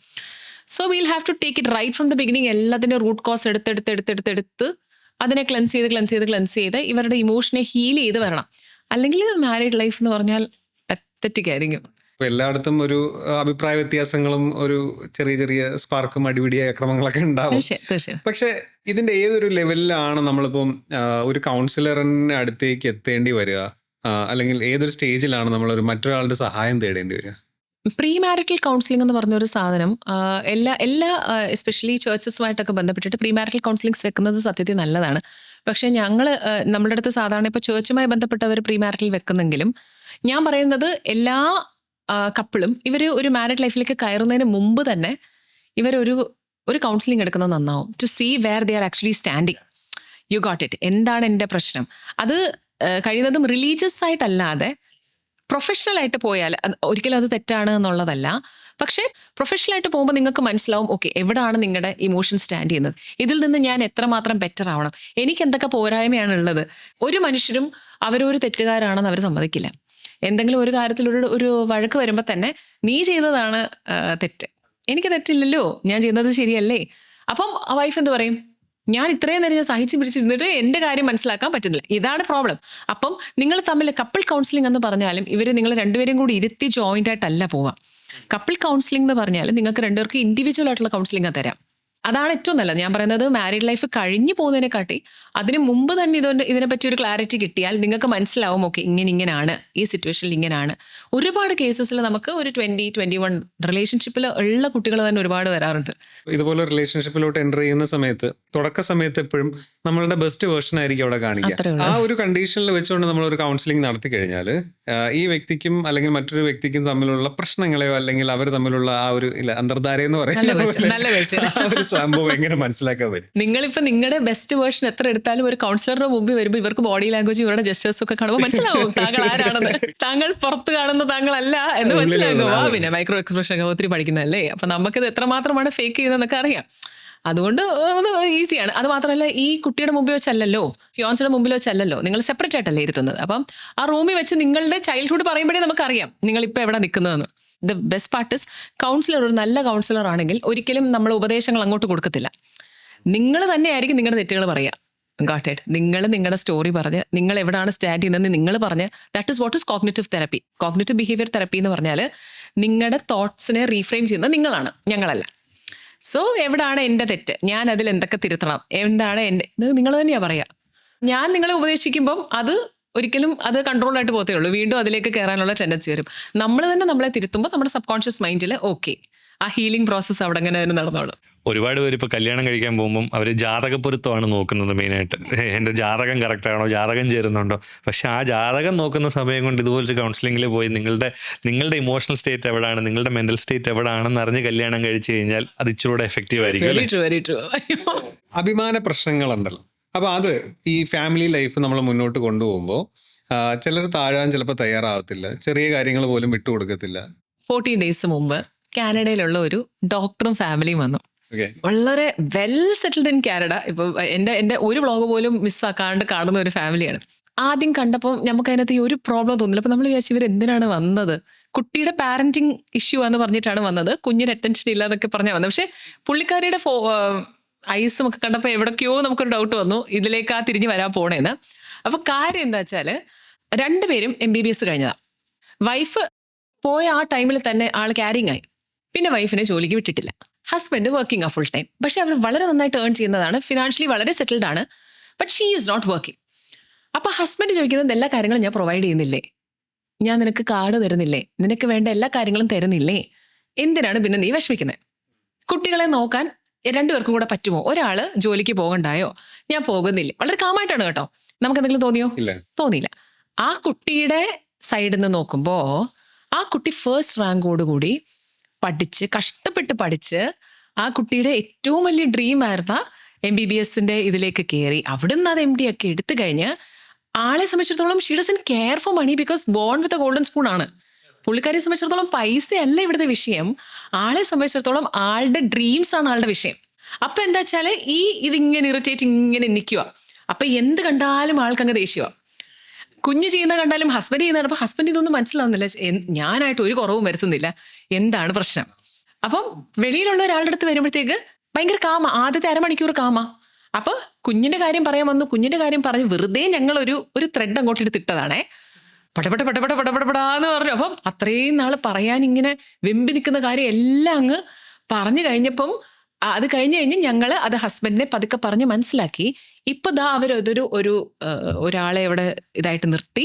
Now she's trying. അപ്പോൾ ആളുടെ മൈൻഡിൽ അത് ഇപ്പം ഈ മെഡിക്കൽ ഫീൽഡിൻ്റെ ഒരു പ്രോബ്ലം എന്ന് വെച്ചാൽ ഇപ്പം ഇൻക്ലൂഡിങ് ഞങ്ങളാണെങ്കിൽ തന്നെ നമ്മൾ അപ്ഡേറ്റ് ചെയ്തുകൊണ്ടേയിരിക്കണം. ഒന്ന് നമ്മൾ പഠിച്ചു, നമ്മൾ ജോലിക്ക് കയറിയെന്നോ. ഇപ്പം ഞാനിപ്പോൾ ഒരു 6th കോഴ്സാണ് ഇപ്പോഴും ഞാൻ ചെയ്തുകൊണ്ടിരിക്കുക. അപ്പം എന്താ വെച്ചാൽ അത് ഒരു ഗ്യാപ്പ് വന്നു കഴിയുമ്പോൾ ഇപ്പം ഇങ്ങനെ മാറിക്കൊണ്ടിരിക്കുകയല്ലേ, പിന്നെ അതിലേക്ക് പോകാൻ ഇവർക്ക് കോൺഫിഡൻസ് ഇഷ്യൂ ഭയങ്കരമായിട്ട് വരും. അപ്പം ഇനി ഞാൻ അതിനകത്ത് കയറിയാൽ എനിക്ക് ഇതിനകത്ത് ഫ്ലറിഷ് ചെയ്യാൻ പറ്റുമോ എന്നിങ്ങനെ 100,000 ചോദ്യം വരുന്നു. അപ്പോൾ പാവം എനിക്ക് കഷ്ടം തോന്നി. അപ്പം നമ്മൾക്ക് എന്താ വെച്ചാൽ ഞാൻ എന്നിട്ട് അദ്ദേഹത്തിനോട് ചോദിച്ചു, ഇതേ ട്രാക്കിലാണ് നിങ്ങളെങ്കിൽ, ഇവിടെ പൈസയല്ല, I'm not talking about money, പക്ഷേ ഓരോരുത്തർക്കും അവരവരുടെ ലൈഫിൽ അവരെത്തേണ്ട ഒരു രീതിയിൽ എത്തണം എന്നുള്ളൊരു ഗോളുണ്ടല്ലോ മൈൻഡിൽ. അപ്പം അതിലേക്ക് എത്താതെ വരുമ്പോൾ ആണ് ഈ ഫ്രസ്ട്രേഷൻ വരുന്നത്. അപ്പോൾ ഇദ്ദേഹം പറഞ്ഞ ചോദ്യത്തിലൂടെ വരുമ്പോൾ ഈ അൺഫുൾഫിൽഡ് ആയിട്ട് കിടക്കുന്ന കുറേ കാര്യങ്ങൾ, ഇമോഷണൽ ആയിട്ടുള്ള ഡിസ്ട്രെസ് ഓരോ ആൾക്കാരുടെയും മൈൻഡിലുണ്ട്. ഇതെന്താണെന്ന് നമ്മളൊന്ന് കണ്ടുപിടിച്ചാൽ ഇവരെ ഒന്നും കൂടെ ബെറ്റർ ആക്കാനായിട്ട് നമുക്ക് ഇവർ ഹസ്ബൻഡെന്നോ വൈഫെന്നോ ഉള്ളതല്ല, ആർക്കാണോ എവിടാണോ ഒരു അൺഫുൾഫിൽഡ് ആയിട്ടുള്ള ഒരു കാര്യം കിടക്കുന്നത് അത് കണ്ടുപിടിച്ച് ഇവരെ ട്രീറ്റ് ചെയ്യുക എന്നുള്ളതാണ്. അപ്പം ഓട്ടോമാറ്റിക്കലി കുട്ടികളും രക്ഷപ്പെടും. കാര്യം അച്ഛനും അമ്മയും പ്രശ്നം വരുമ്പോഴാണ് പിള്ളേർക്ക് നോർമലി പ്രോബ്ലംസ് വരുന്നത്. ഹസ്ബൻഡ് വൈഫ് എന്ന് പറയുന്ന ഒരു റിലേഷൻ രണ്ടുപേരും ഭയങ്കര അണ്ടർസ്റ്റാൻഡിങ് ആണ്. അവർ തമ്മിൽ മുന്നോട്ട് നല്ല രീതിക്ക് പോകുന്നുണ്ടെങ്കിൽ പോലും ഒരു പോയിന്റിൽ മറ്റേ റീചാർജ് ചെയ്യുന്ന പോലെ ഇടയ്ക്ക് ഇതൊന്ന് പുതുക്കി പണിയുക, അല്ലെങ്കിൽ ബോണ്ടിങ് ഒന്നുകൂടെ സെറ്റ് ആക്കുക, ഇങ്ങനെ ഒരു സംഭവം ഉണ്ടാവുമല്ലോ. ഏതാണൊരു പോയിന്റ് എന്ന് പറയാൻ നമുക്ക് പറ്റില്ല. ഡിപ്പെൻസ്. ഓരോ ലൈഫും ഓരോ രീതിയിലാണ്. ചില കേസുകളിൽ ചില ഹസ്ബൻഡിൻ്റെ വൈഫിൻ്റെ പ്രധാന പ്രശ്നം എന്താണെന്നറിയാം. ഇപ്പം നമ്മൾ സാധാരണ പറയാറുണ്ട്, നിങ്ങൾ എന്താണോ നിങ്ങളുടെ മൈൻഡിലുള്ളത് അത് നിങ്ങൾ ഓപ്പണായിട്ട് കമ്മ്യൂണിക്കേറ്റ് ചെയ്യണം, അങ്ങോട്ടും ഇങ്ങോട്ടും ജഡ്ജ് ചെയ്യല്ലേ, സംസാരിക്കണം. സംസാരിക്കുന്നത് ചിലയിടത്ത് ഭയങ്കര പ്രശ്നമാണ്. എന്താണെന്നറിയാമോ, സംസാരിക്കുമ്പോൾ അതാ ഞാൻ പറഞ്ഞു, ഇവിടെ ഏത് ഘട്ടത്തിലാണ് എന്നുള്ളതല്ല, നിങ്ങൾ വിവേകബുദ്ധിയോടുകൂടി ഇതൊന്ന് മനസ്സിലാക്കുക എന്നുള്ളതാണ്. ഇപ്പം എവിടെയാണ് നിങ്ങളുടെ പോയിന്റ് നിൽക്കുന്നത്. ഇപ്പം ചില സാഹചര്യങ്ങളിൽ, ഇപ്പം കഴിഞ്ഞ തവണ നമുക്ക് വന്നൊരു കേസിൽ ഹസ്ബൻഡും വൈഫും സംസാരിച്ചില്ലെങ്കിൽ അവർക്കൊരു പ്രശ്നം. മിണ്ടുമ്പോൾ ഇൻ 1991 എന്ന് തൊട്ട് തുടങ്ങും. മനസ്സിലായോ? നിങ്ങൾ ആ ഇഷ്യൂനെ അല്ല സോൾവ് ചെയ്യുന്നത്, you are pointing the person. Relationship correct ആയിട്ട് പോകണം, അവിടെ വഴക്കൊഴിവാവണം എന്നുണ്ടെന്നുണ്ടെങ്കിൽ ആ ഇഷ്യൂ സോർട്ട് ചെയ്യും. എന്താണോ പ്രശ്നം. അപ്പൊ ഹസ്ബൻഡ് ചോദിക്കുന്നത്, നീ എന്തിനാ പഴയ കാര്യങ്ങളെല്ലാം കൂടെ എടുത്തോണ്ട് വരുന്നത്, ഇപ്പോഴത്തെ കാര്യം പറഞ്ഞങ്ങ് തീർത്താ പോരെ. അപ്പൊ വൈഫ് ഒരു പഴയ കാര്യം എടുത്തില്ലെങ്കിൽ എങ്ങനെ ഇപ്പോഴത്തെ കാര്യം ശരിയാവും? അത് ശരിയാക്കിയിട്ടാണല്ലോ ഇത് ശരിയാക്കാൻ. പുള്ളി പറഞ്ഞ ആ കാര്യം എന്താന്ന് പോലും പുള്ളിക്ക് ഓർമ്മയില്ല. വൈഫ്സിന് ഒരു വലിയൊരു ക്വാളിറ്റി എന്നറിയാം, ഗേൾസിന് ദേഷ്യം വരുമ്പോ വഴക്കിടുമ്പോ ഈ കാര്യത്തിലൊക്കെ നല്ല ഓർമ്മശക്തിയാണ്. അപ്പൊ അതിനെ ചൊല്ലി പ്രശ്നം. ഞാൻ പറഞ്ഞു വരുന്നത്, ഇത്ര നാൾ കഴിയുമ്പോഴാണ് വഴക്ക് വരുന്നത്, അല്ലെങ്കിൽ ഇത്ര കഴിയുമ്പോഴാണ് നിങ്ങൾ ശരിയാവുണ്ടോ. എവിടെയാണ് നിങ്ങൾക്ക് പ്രശ്നം? ചില ആൾക്കാർക്ക് ഈ സംസാരിക്കുന്നതാണ് പ്രശ്നമെങ്കിൽ, ചില ആൾക്കാർക്ക് മറ്റുള്ളവരെ കമ്പയർ ചെയ്ത് ലൈഫിലേക്ക് കൊണ്ടുവരുന്നതാണ് പ്രശ്നം. നിങ്ങളുടെ ലൈഫ് എങ്ങനെയാണെന്ന് നിങ്ങൾ നോക്കി അത് സെറ്റ് ചെയ്താൽ പ്രശ്നമില്ല. അത് സിബ്ലിങ്സിൻ്റെ കാര്യം, കസിൻസിൻ്റെ കാര്യം, നെയ്ബേഴ്സിൻ്റെ കാര്യം, കൂടെ ജോലി ചെയ്യുന്നവരുടെ കാര്യം, ആരുടെയെങ്കിലും ഒക്കെ ഒരു കമ്പാരിസൺ കൊണ്ടിടുമ്പോൾ അടുത്ത പ്രശ്നം ഉണ്ടാവുന്നു. അപ്പോൾ ഓരോ ലൈഫ് ഓരോ രീതിയിലാണ് തോഫിക്. അതായത് depends on way you stand, അത്രയേ ഉള്ളൂ. ആരും പെർഫെക്റ്റ് അല്ല, എല്ലാവർക്കും ഓരോരോ പ്രശ്നങ്ങളുണ്ട്. പക്ഷെ അതിനെ നമ്മൾ എന്താണെന്ന് മനസ്സിലാക്കി മുമ്പോട്ടേക്ക് പോകുമ്പോൾ തിങ്സ് വിൽ ബി ഫൈൻ. പല കപ്പിളിലും നമ്മൾ കണ്ടുവരുന്ന ഒരു വലിയ കാര്യം, ഇവരുടെ റീചാർജ് ബാറ്ററി ഫ്യൂവൽ കുറഞ്ഞു പോകുന്നത് കുട്ടികൾ വന്നതിന് ശേഷം ഇവർക്ക് ഇവരുടേതായിട്ടുള്ള ഒരു മീ ടൈം കണ്ടെത്താൻ പറ്റുന്നില്ല, കപ്പിൾ ടൈം കണ്ടെത്താൻ പറ്റുന്നില്ല. ഇത് നമ്മൾ വളരെ ഇമ്പോർട്ടൻ്റ് ആയിട്ട് ഡീൽ ചെയ്യേണ്ട ഒരു കാര്യമാണ്. അപ്പം കപ്പിൾ ടൈം കണ്ടെത്താൻ പറ്റാത്തപ്പോൾ ഫിസിക്കൽ ഇൻറ്റിമസി കുറയുന്നു. ഫിസിക്കൽ ഇൻറ്റിമസി കുറയുമ്പോൾ ഇമോഷണൽ ബോണ്ട് കുറയുന്നു. ആരുടെയും തെറ്റല്ല, സാഹചര്യങ്ങളാണ്.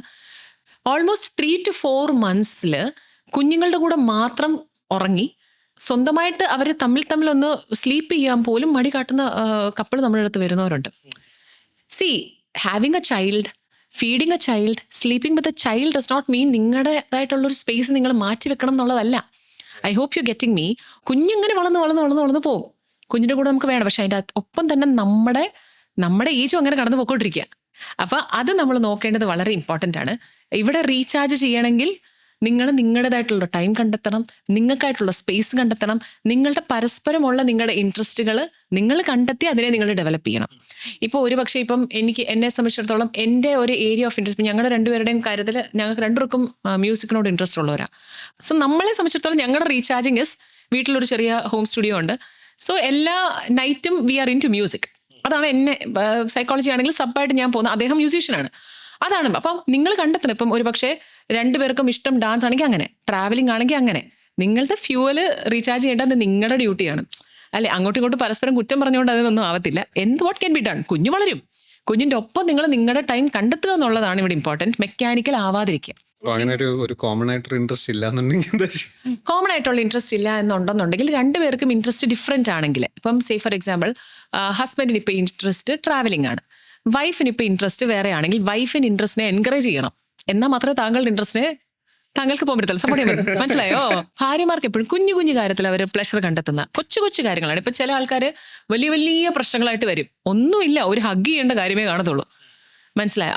ഇതൊക്കെ എന്തോന്ന് ആദ്യമല്ലേ നമ്മുടെ മിഥുനത്തിനകത്തെ സംഭവം പോലെ.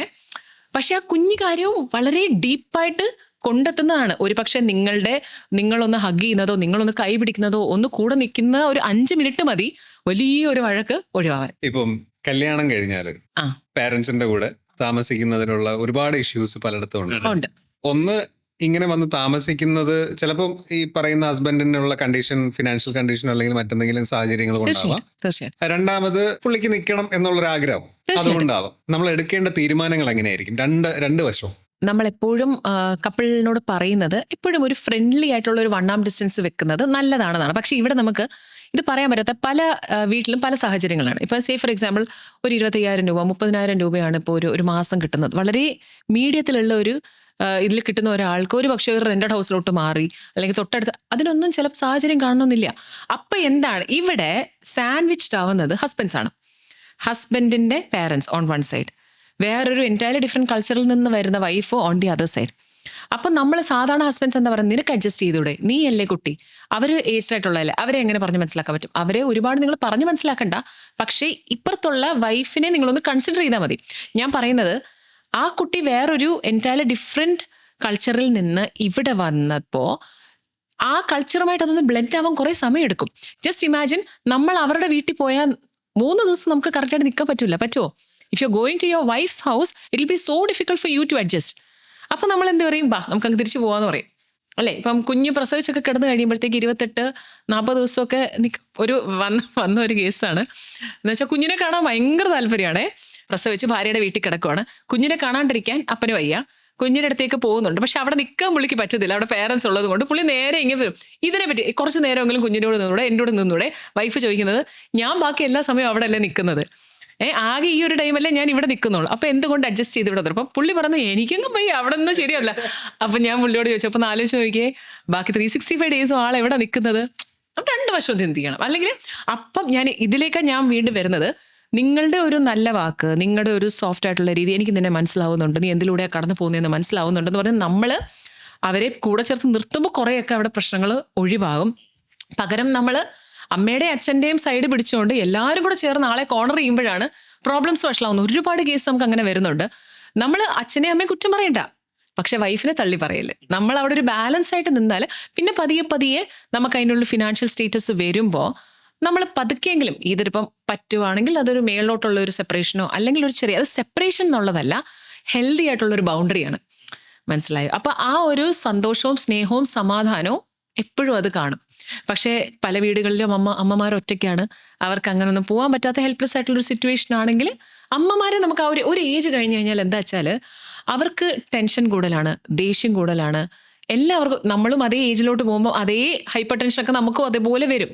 അപ്പോൾ അതുകൊണ്ട് അത് വൈഫിനെയും രണ്ടുപേരുടെ ഇടയ്ക്ക് നിന്ന് രണ്ടുപേരെയും അങ്ങോട്ടും ഇങ്ങോട്ടും കുറ്റം പറയാതെ നമ്മളവിടെ ഹെൽപ്ലെസ് ആയിട്ട് മാറുന്ന രീതിയിൽ നമ്മൾ എങ്ങനെ അത് ബാലൻസ് ചെയ്ത് കൊണ്ടുപോകും എന്നുള്ളതിലാണ് കാര്യം. ലൈക്ക് നമ്മൾ കുട്ടികളെ വളർത്തുമ്പോൾ ദർ ഇസ് 2 ഡിഫറൻസ്. അതൊന്ന് അവരെ ഡിസിപ്ലിൻ ചെയ്യേണ്ട ഒരു ആവശ്യമുണ്ട്, അതുപോലെ തന്നെ പണിഷ് ചെയ്യേണ്ട ആവശ്യമുണ്ട്. പക്ഷേ പല സമയത്തും ഡിസിപ്ലിൻ ചെയ്യേണ്ട സമയങ്ങളിൽ നമ്മൾ അതിനെ മാറി പണിഷ്മെൻറ്റിലോട്ടാണ് പോകാറുള്ളത്. ഈ പണിഷ്മെൻറ്റും ഡിസിപ്ലിൻ തമ്മിലുള്ള വ്യത്യാസം എന്താണ്? അത് ഏതൊക്കെ സമയത്താണ് ഉപയോഗിക്കേണ്ടത്? ഓക്കെ, നമുക്കിവിടെ പണിഷ്മെന്റ് ഡിസിപ്ലിൻ എന്നുള്ളത് മാറ്റിയിട്ട് കോൺഷ്യസ് പാരന്റിങ്, ജെന്റിൽ പാരന്റിങ്, ആ ഒരു രീതിയിലൊന്ന് എടുത്തു നോക്കാം. ഞാൻ ആദ്യം സൂചിപ്പിച്ചതുപോലെ തന്നെ പാരന്റിങ്ങിനെ പല ലെവലിലോട്ട് നമ്മൾ തിരിക്കുമ്പോൾ ഒരുപാട് വ്ളോഗ്സ് കാണുന്നുണ്ട് അല്ലേ. ഇപ്പോഴത്തെ നമ്മുടെ സോഷ്യൽ മീഡിയയുടെ ഒരു ബ്ലെസ്സിങ് ആണ്, you get to know about many things. പക്ഷേ ഓൺ ദി അതർ സൈഡ് ഇതൊരു കേഴ്സായിട്ട് മാറുന്നത്, ഇതിൽ ഏത് ശരി ഏത് തെറ്റ്, എന്തിലോട്ട് പോകണം എന്തിലോട്ട് പോകണ്ട. അപ്പം ഒരു വീഡിയോയിൽ ചിലപ്പോൾ പറയുന്നുണ്ടാവും, ഓക്കെ നിങ്ങൾ ഇങ്ങനെ ചെയ്താൽ നന്നാവും, മറ്റേതിൽ ഇതിൻ്റെ എഗൻസ്റ്റ് ആയിട്ടായിരിക്കും പറയുന്നത്. നമ്മുടെ അടുത്ത് വരുന്ന പല കേസുകളിൽ ഹസ്ബൻഡ്സും വൈഫ്സും ഒക്കെ വരുന്ന ടൈമിൽ ഇവർ വന്നിട്ട് പറയും, എൻ്റെ ഹസ്ബൻഡിന് NPD ആണ്, എന്ന് വെച്ചാൽ നാർസിസ്റ്റിക് പേഴ്സണാലിറ്റിയാണ്. ചോദിച്ചു പോലും ഇല്ല, നമ്മുടെ അടുത്ത് വരുന്ന 2 മിനിറ്റിനുള്ളിൽ പറയും നിങ്ങൾ എങ്ങനെയെങ്കിലും ഇവരൊന്ന് ശരിയാക്കണം. ഇതേപോലെ കുട്ടികളുടെ കാര്യത്തിൽ വരുമ്പോൾ വന്നിട്ട് പറയും കുഞ്ഞിന് ADHD ആണ്. ഈ ADHD അല്ലെങ്കിൽ ADD ഇതെന്നൊക്കെ പറഞ്ഞാൽ ഇങ്ങനെ വെറുതെ എടുത്തങ്ങ് പറയേണ്ട കാര്യങ്ങളല്ല. അതിന് ഒരുപാട് ക്രൈറ്റീരിയ ഉണ്ട്, ഒരുപാട് നോംസ് ഉണ്ട്. അപ്പം അവിടെ ഇവിടെയും മുക്കുമൂലയൊക്കെ കണ്ടു കഴിഞ്ഞിട്ട് ഇതാണോ അതാണോ, കോൺസെൻട്രേഷനിലെ ഫോക്കസ് ഇല്ല ADHD ആണ്, കോൺസെൻട്രേഷൻ ഫോക്കസും ഇല്ലാത്ത എല്ലാ ADHD അല്ല. അപ്പം എന്ന് പറയുന്നത് പോലെ സെൽഫ് ഡയഗ്നോസിസ് ആണ്. ChatGPT, ഗൂഗിൾ ട്രേറ്റ്സ് ഓഫ് ഇത് കണ്ടുപിടിക്കുക, ഉണ്ടോ നോക്കുക, വരിക. അതിപ്പോൾ എത്രയോ വർഷങ്ങൾ പഠിച്ചിട്ടിരിക്കുന്ന നമുക്ക് തന്നെ കൺഫ്യൂസ് ചെയ്ത് എന്തുകൊണ്ട് ഇത് അപ്പം തന്നെ മെഡിസിൻസ് തന്നോ എന്ന് പറഞ്ഞിട്ടാണ് വരുന്നത്. That is not fair. അപ്പോൾ ഞാൻ ഇതേ സെയിം കാര്യമാണ് ഇപ്പോൾ ഇദ്ദേഹം ചോദിച്ചതുപോലെ പണിഷ്മെൻറ്റ് ഡിസിപ്ലിൻ്റെ കാര്യത്തിൽ ഒരുപാട് വീഡിയോസിനെയും ഒരുപാട് ടോക്കുകളെയും ആശ്രയിച്ച് പോണ ഒരു ഇതിലാണ്. അപ്പോൾ അവർക്ക് അവരുടെ ഐഡൻറ്റിറ്റി അവിടെ പോവാണ്. That is not right. എന്താ വെച്ചാൽ നിങ്ങൾ എവിടാണ് നിൽക്കുന്നത്, നിങ്ങളുടെ ഇപ്പോഴത്തെ ഒരു പോയിന്റ് എന്താണ്, എവിടാണ് എൻ്റെ മോളിന് അല്ലെങ്കിൽ മോൾക്ക് ഒരു ഇത് വേണ്ടതെന്ന് നമ്മൾ മനസ്സിലാക്കുക എന്നുള്ളതാണ്. Forming a balance is very important. അതാണ് ഏറ്റവും നല്ല കാര്യം. എന്ന് വെച്ചാൽ പണിഷ്മെൻറ്റ് കൊടുക്കുന്നതിന് മുമ്പ് യഥാർത്ഥത്തിൽ ആ പണിഷ്മെൻറ്റ് ആ കുട്ടിക്ക് ഡിസേർവിങ് ആണോ അല്ലേന്നൊന്ന് അറിയണത് വളരെ ഇമ്പോർട്ടൻ്റ് ആണ്. ഇപ്പം തേപ്പൊട്ടി എടുക്കാൻ പോകുന്ന ഒരു കുട്ടിയുടെ അടുത്ത് അയ്യോ മോനെ ചക്കരക്കുട്ട എടുക്കല്ലേ എന്ന് പറയുന്ന കാര്യമില്ല. അവിടെ ഒരു കൊട്ടടി കൊടുക്കുന്നതിന് പ്രശ്നമില്ല. പക്ഷേ വേറെ എന്തെങ്കിലും ഒരു കാര്യം, ഇപ്പോൾ ഒരു തിന്നാനുള്ള കാര്യം കുട്ടി ഓടിപ്പോയി ചാടി എടുത്തു, അതിന് നമ്മൾ എല്ലാത്തിനും കയറി അങ്ങ് നോ പറയേണ്ട കാര്യമില്ല. എന്നാൽ നമ്മൾ പറയേണ്ട സ്ഥലത്ത് കൺട്രോളായിട്ട് നമ്മൾ നമ്മൾ പഠിക്കണം. അതാണ് ഞാൻ പറഞ്ഞത്, ഒരുപാടങ്ങ് ജെന്റിൽ ആവരുത്. ജെന്റിൽ ആവാം, പക്ഷെ പെർമിസീവ് ആവില്ല. നിങ്ങളുടെ ബൗണ്ടറി നിങ്ങൾ അറിയേണ്ടത് വളരെ ഇമ്പോർട്ടൻ്റ് ആണ്. പണ്ട് കാലത്ത് നമ്മൾ റിലീജിയനെക്കാട്ടി കൂടുതൽ ഒരു മോറൽ കോമ്പസ് കുട്ടികൾക്ക് ഡെവലപ്പ് ചെയ്യുന്നത് ഇമ്പോർട്ടൻ്റ് ആയിട്ട് കണ്ടുവരുന്നൊരു പറയാം. അതിൻ്റെ അകത്ത് ഏറ്റവും പ്രധാനമായിട്ട് കുട്ടിയുടെ ഐഡന്റിറ്റി. അതിൻ്റെ അകത്ത് കുട്ടിയെ ആരാണ്, ഞാൻ ആരാണ് എന്ന് മനസ്സിലാക്കേണ്ട ഒരു അത്യാവശ്യ സാധനമുണ്ട്. പക്ഷേ ഇന്നത്തെ പേരൻസ് അത് പറഞ്ഞു കൊടുക്കാൻ കുറച്ച് പുറകോട്ടുണ്ട്. നിങ്ങൾ തന്നെ കണ്ടുപിടിച്ചു, കുട്ടികൾ നോക്കുമ്പോൾ റീൽസ് ഇൻസ്റ്റാഗ്രാമിൽ നോക്കുമ്പോൾ ഓരോ ദിവസവും I M A chair, I M A table എന്നൊക്കെ പറഞ്ഞ് ഐഡന്റിഫൈ ചെയ്ത് പിള്ളേരൊക്കെ വരുന്നുണ്ട്. അപ്പം ഈ ഒരു മോറൽ കോമ്പസ് ഡെവലപ്പ് ചെയ്യാനായിട്ട് പേരൻസ് എന്തൊക്കെ ചെയ്യണം? മോറൽ കോമ്പസ് ഡെവലപ്പ് ചെയ്യുന്നതിനെക്കാട്ടി ഇവിടെ ഞാൻ പറഞ്ഞുതരാം, ഒരു അവയർനെസ്, ജനറൽ അവയർനെസ് കൊടുക്കുന്നത് വളരെ ഇമ്പോർട്ടൻ്റ് ആണ്. എപ്പോഴാണ് കുട്ടിക്ക് ഈ ഒരു കാര്യത്തിലേക്ക് കുട്ടി പോകുന്നത്, എന്തെങ്കിലും ഒരു തരത്തിൽ ഫാമിലിയിൽ നിന്ന് ഒരു ഡ്രോബാക്ക് വരുമ്പോൾ, ഞാനൊരു സിമ്പിൾ എക്സാമ്പിൾ പറഞ്ഞുതരാം. 10 വയസ്സുള്ള ഒരു കുഞ്ഞ്, എനിക്ക് സത്യത്തിൽ പെട്ടെന്ന് കുട്ടിയെ കണ്ടിട്ട് ചെക്ക് ഷർട്ട് ഇട്ടിരുന്നത് പക്ക പോയി. അപ്പം എൻ്റെ അടുത്ത് വന്നിട്ട് ഞാൻ പറഞ്ഞു മോനേന്നാണ് ചോദിച്ചത്. അപ്പം ആളങ്ങ് ചിരിച്ചേ. അപ്പോൾ അമ്മ പറഞ്ഞു ഇതാണ് പ്രശ്നം കണ്ടോ, ഇങ്ങനെയാണ് നടക്കുന്നത്. ഞങ്ങളുടെ വളരെ അടുത്ത് വന്നതാണ്, ഭയങ്കര ക്യൂട്ടായിട്ടുള്ളൊരു കുഞ്ഞ്. ചോദിച്ചു വന്നപ്പോൾ എന്താ വെച്ചാൽ കിൻസ്തെറ്റിക് സ്കിൽസ് കൂടുതലുള്ള കുട്ടിക്ക് ബോഡി മൂവ്മെൻറ്റ് കൂടുതലാണ്. ഈ കുട്ടിക്ക് സ്പോർട്സിനോടുള്ള ഭയങ്കരമായിട്ട് ഇഷ്ടമാണ്. അപ്പോൾ അവൾക്ക് ഇഷ്ടം അതാണ്. അപ്പം അതിലേക്ക് വേണ്ട അവളുടെ മൈൻഡിൽ സ്ട്രോങ് ആയിരിക്കാൻ മാൻഡി ക്വാളിറ്റീസ് ഉണ്ടെങ്കിൽ മാത്രമേ എനിക്ക് പവർ ഉള്ളൂ, എങ്കിൽ മാത്രമേ എനിക്ക് സ്പോർട്സിന് പോകാൻ പറ്റൂ. എന്നോട് പറഞ്ഞു ആൻറ്റി എനിക്ക് ജിമ്മിൽ പോകണം, എനിക്ക് ഒന്നുകൂടെ എൻ്റെ മസിൽ പവർ കൂട്ടണം. പക്ഷെ ചോദിച്ചു വന്നപ്പോൾ ഷീ ഈസ് എ ഗേൾ. അവൾക്ക് ഗേളി ആയിട്ടുള്ള എല്ലാ കാര്യങ്ങളും അവൾക്ക് ഇഷ്ടമാണ്. പക്ഷെ the only think she wants to go into sports. അപ്പം ഞാൻ അമ്മയോട് പറഞ്ഞ് മനസ്സിലാക്കി. അവിടെ ഞാൻ പറഞ്ഞു വന്നത് എന്താ വെച്ചാൽ, നിങ്ങൾ ഓപ്പണായിട്ട് കുട്ടികളുടെ അടുത്ത് കമ്മ്യൂണിക്കേറ്റ് ചെയ്യുക. ഇപ്പം എന്താ വെച്ചാൽ കുഞ്ഞിന് പ്രീ ഫ്രണ്ടൽ ട്വീനിൽ നിന്ന് ടീനിലേക്ക് കയറി കഴിയുന്ന സമയത്താണ് നമ്മുടെ പ്രീ ഫ്രണ്ടൽ കോർട്ടെക്സിൻ്റെ ഡെവലപ്മെൻറ്റൽ സ്റ്റേജാണ്.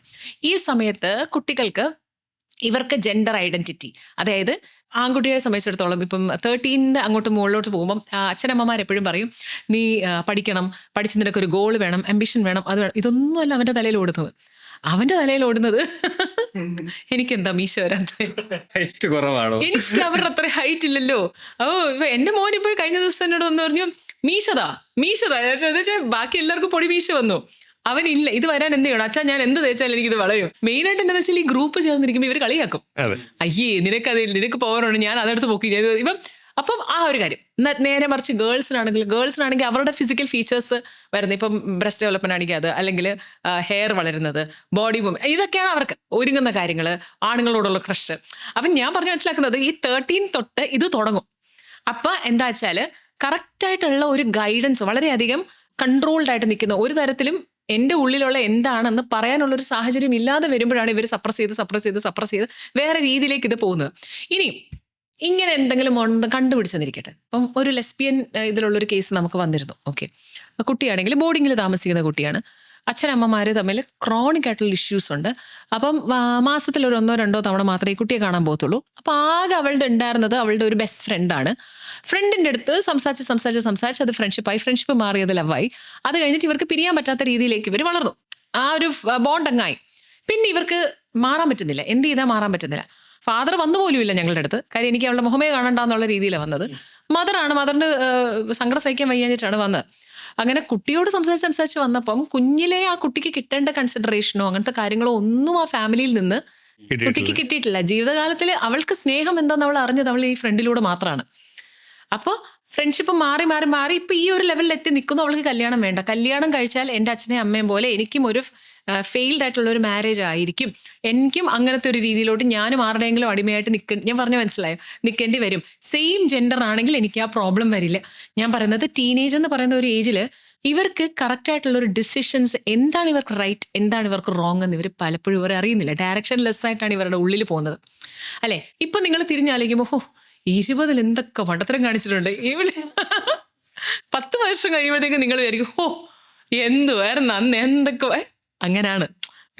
കോമൺലി നമുക്കൊരു മിത്തുണ്ട്. എന്താ വെച്ചാൽ ഒരു 14 to 30 വരെ നമുക്ക് ഭയങ്കരമായിട്ട് ഫിസിക്കലി നമ്മൾ ഭയങ്കര സെറ്റപ്പാണ്. പക്ഷെ മെന്റലി നമ്മൾ അതിലോട്ട് വരുത്തില്ല. 40s കിടക്കുമ്പോൾ മെന്റലി ഭയങ്കര ഷാർപ്പാണ്, ഫിസിക്കലി ഡൗൺ ആയിപ്പോൾ. അൾട്ടിമേറ്റ്ലി എല്ലാത്തിൻ്റെയും ഒരു ഫൗണ്ടേഷൻ എന്ന് പറയുന്നത് ആ ഒരു ഫാമിലിയുടെ ഒരു എൻവയൺമെന്റിലാണ് നിൽക്കുന്നത്. ഇവിടുത്തെ ഇഷ്യൂ വന്നതെന്ന് പറഞ്ഞു കഴിഞ്ഞാൽ യഥാർത്ഥത്തിലെ പ്രശ്നക്കാര് പാരന്റ്സ് ആയിരുന്നു. യഥാർത്ഥത്തിൽ പാരന്റ്സാ. പക്ഷെ അവരെ പറഞ്ഞു മനസ്സിലാക്കാൻ പറ്റത്തില്ല. കാര്യം പുള്ളി അവിടെ തെറ്റുകാരനാണ് എന്ന്. എന്റെ മോളൊരു തെറ്റ് ചെയ്തു എന്നുള്ള വിശ്വാസത്തിലാണ് നിൽക്കുന്നത്. എന്റെ മകളാണ് ഇവിടെ തെറ്റ് ചെയ്തത്, ഞാൻ എന്ത് തെറ്റ് ചെയ്തു? അവളല്ലേ ഇവിടെ തെറ്റുകാരി. പക്ഷെ എന്തുകൊണ്ട് അവൾ അത് ചെയ്തു? അതെ, ദാറ്റ് ഈസ് ദ തിങ്. ഈ പ്രേമിക്കുന്നത് നല്ലതാണോ മോശമാണോ എന്നുള്ളത് ഫാമിലികളിൽ സംഭവിക്കുന്നത് അതൊരു വലിയ തെറ്റായിട്ട് കണ്ടിട്ടുണ്ടായിരുന്നു. ഇപ്പൊ അത് വലിയ കുഴപ്പമൊന്നുമില്ല. ഇതിനൊരു നല്ല വശവും മോശ വശവും ഉണ്ടാവും. അതെന്തായിരിക്കും? പ്രണയവിവാഹം, ലവ് റിലേഷനെ പറ്റിയത് ഞാൻ ന്യൂട്രൽ ആയിട്ട് നിൽക്കുന്നുണ്ട്. കാര്യം എന്താ വെച്ചാൽ പ്രണയവിവാഹത്തിൽ വളരെയധികം സക്സസ്ഫുൾ ആയി ഇപ്പോഴും ഹാപ്പി ആയിട്ട് പോകുന്ന ഒരുപാട് പേര് നമ്മുടെ അടുത്ത് വരുന്നുണ്ട്. എന്നാൽ കുഞ്ഞുങ്ങളുടെ കാര്യമായിട്ടൊക്കെ ബന്ധപ്പെട്ട്.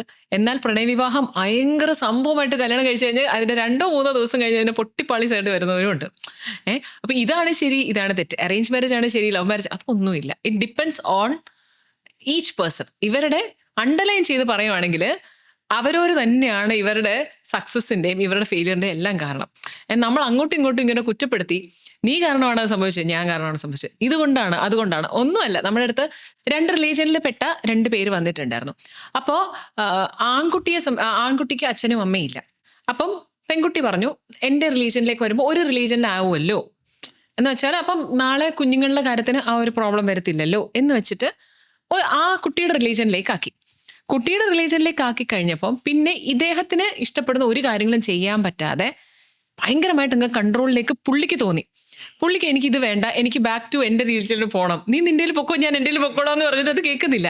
അവസാനം അത് വീട്ടുകാർ തമ്മിൽ പ്രശ്നമായി, നാട്ടുകാർ തമ്മിൽ. അപ്പം സത്യം പറഞ്ഞാൽ ഉള്ള ആ മുഴുവൻ സൊസൈറ്റീനെ അവർ വഴക്കിടിപ്പിച്ചിട്ടൊക്കെയാണ് ഇവർ ഈ കല്യാണം കഴിച്ചത്. പക്ഷെ ആ കല്യാണം എന്തുകൊണ്ട് സസ്റ്റെയിൻ ചെയ്ത് പോയില്ല? Only because of the religious norms. അപ്പോൾ അൾട്ടിമേറ്റ്ലി റിലീജിയൻ കാസ്റ്റ് എന്നൊക്കെ മാറ്റി നിങ്ങൾ ആസ് എ ഹ്യൂമൻ ബീയിങ് നിങ്ങൾക്ക് തമ്മിൽ സർവൈവ് ചെയ്യാൻ പറ്റുമോ?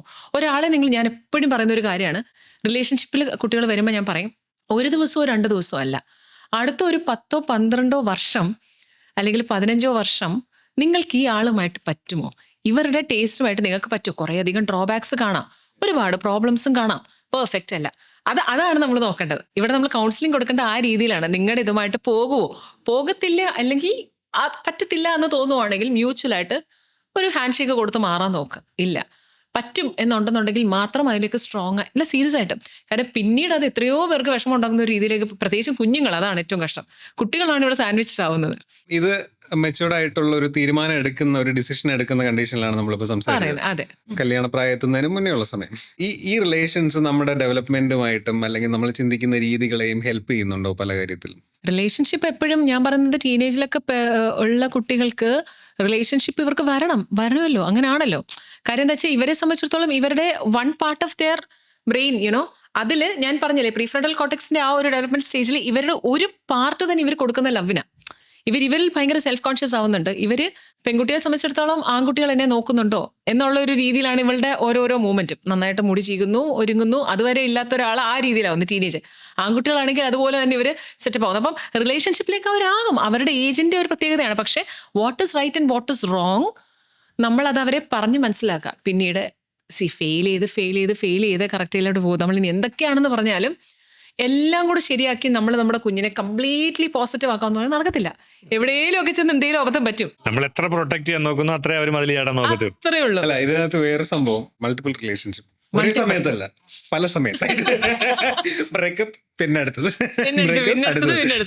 പിന്നീട് ഇതൊന്നും അല്ലാതെ പോയി കല്യാണം കഴിച്ചു എന്ന് വിചാരിക്കും. അപ്പോൾ ആ കല്യാണം കഴിക്കുന്ന സമയത്ത് നമുക്ക് പാർട്ണറെ കുറച്ചുകൂടെ മനസ്സിലാക്കാനും അല്ലെങ്കിൽ ഓരോ പ്രശ്നങ്ങൾ ഐഡന്റിഫൈ ചെയ്യാനും അല്ലെങ്കിൽ അങ്ങനെ എന്തെങ്കിലും പറ്റുമെന്ന് തോന്നുന്നില്ല. അല്ല, ഈ ഒരുപാട് റിലേഷൻഷിപ്പിൽ കഴിഞ്ഞിട്ടുള്ള ഒരു റിലേഷൻഷിപ്പിലേക്ക് കയറുമ്പോൾ എക്സ്പീരിയൻസ് ഒരിക്കലും അല്ല. ഈ കാര്യത്തിൽ എക്സ്പീരിയൻസ് നമ്മളെ വീണ്ടും കുഴിയിലോട്ടക്കത്തേ ഉള്ളൂ.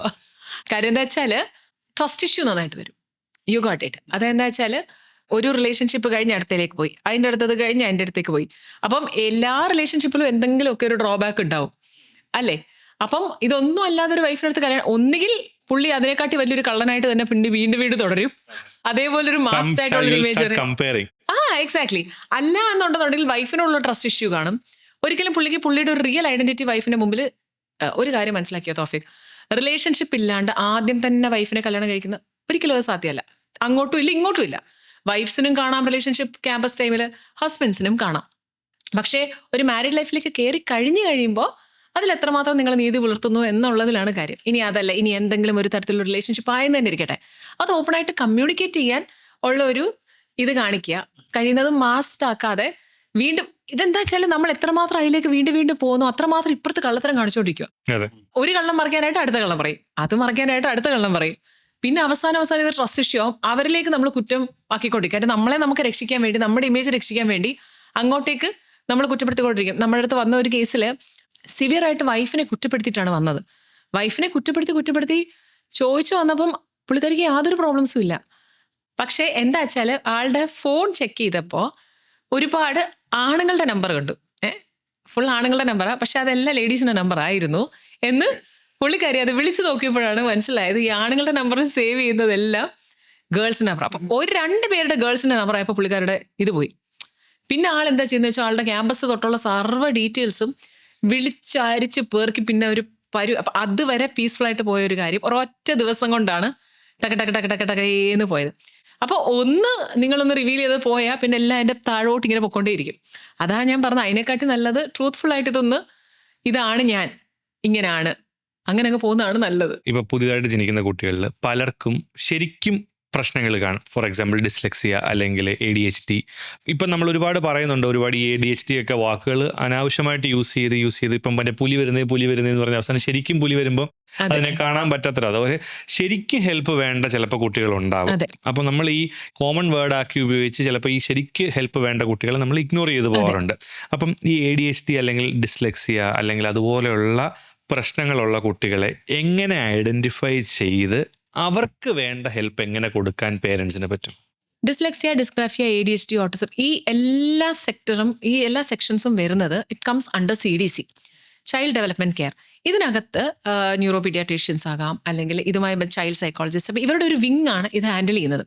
അപ്പം അവർ കുട്ടിക്ക് right from their very early age, speech delay ഒക്കെ ആണെങ്കിൽ സാധാരണ ഇപ്പോൾ ഒരു കുഞ്ഞ് സംസാരിക്കേണ്ട 1-1.5 വയസ്സ് അല്ലെങ്കിൽ 2 വയസ്സിനുള്ളിലാണെങ്കിൽ ഒരു 3 വയസ്സായിട്ടും കുട്ടി സംസാരിക്കുന്നില്ല എന്നുണ്ടെന്നുണ്ടെങ്കിൽ നമുക്ക്, അതായത് ഒരു വേർഡ്സും കറക്റ്റായിട്ട് ഫോം ചെയ്യുന്നില്ല, സെൻറ്റൻസ് ഫോം ചെയ്യുന്നില്ല, അപ്പോൾ നിങ്ങൾ ഈ പറഞ്ഞതുപോലെ ഒരിടത്ത് പോവുക, ഒന്ന് ഡയഗ്നോസ് ചെയ്ത് കണ്ടുപിടിക്കുക എന്തെങ്കിലും പ്രോബ്ലംസ് ഉണ്ടോ.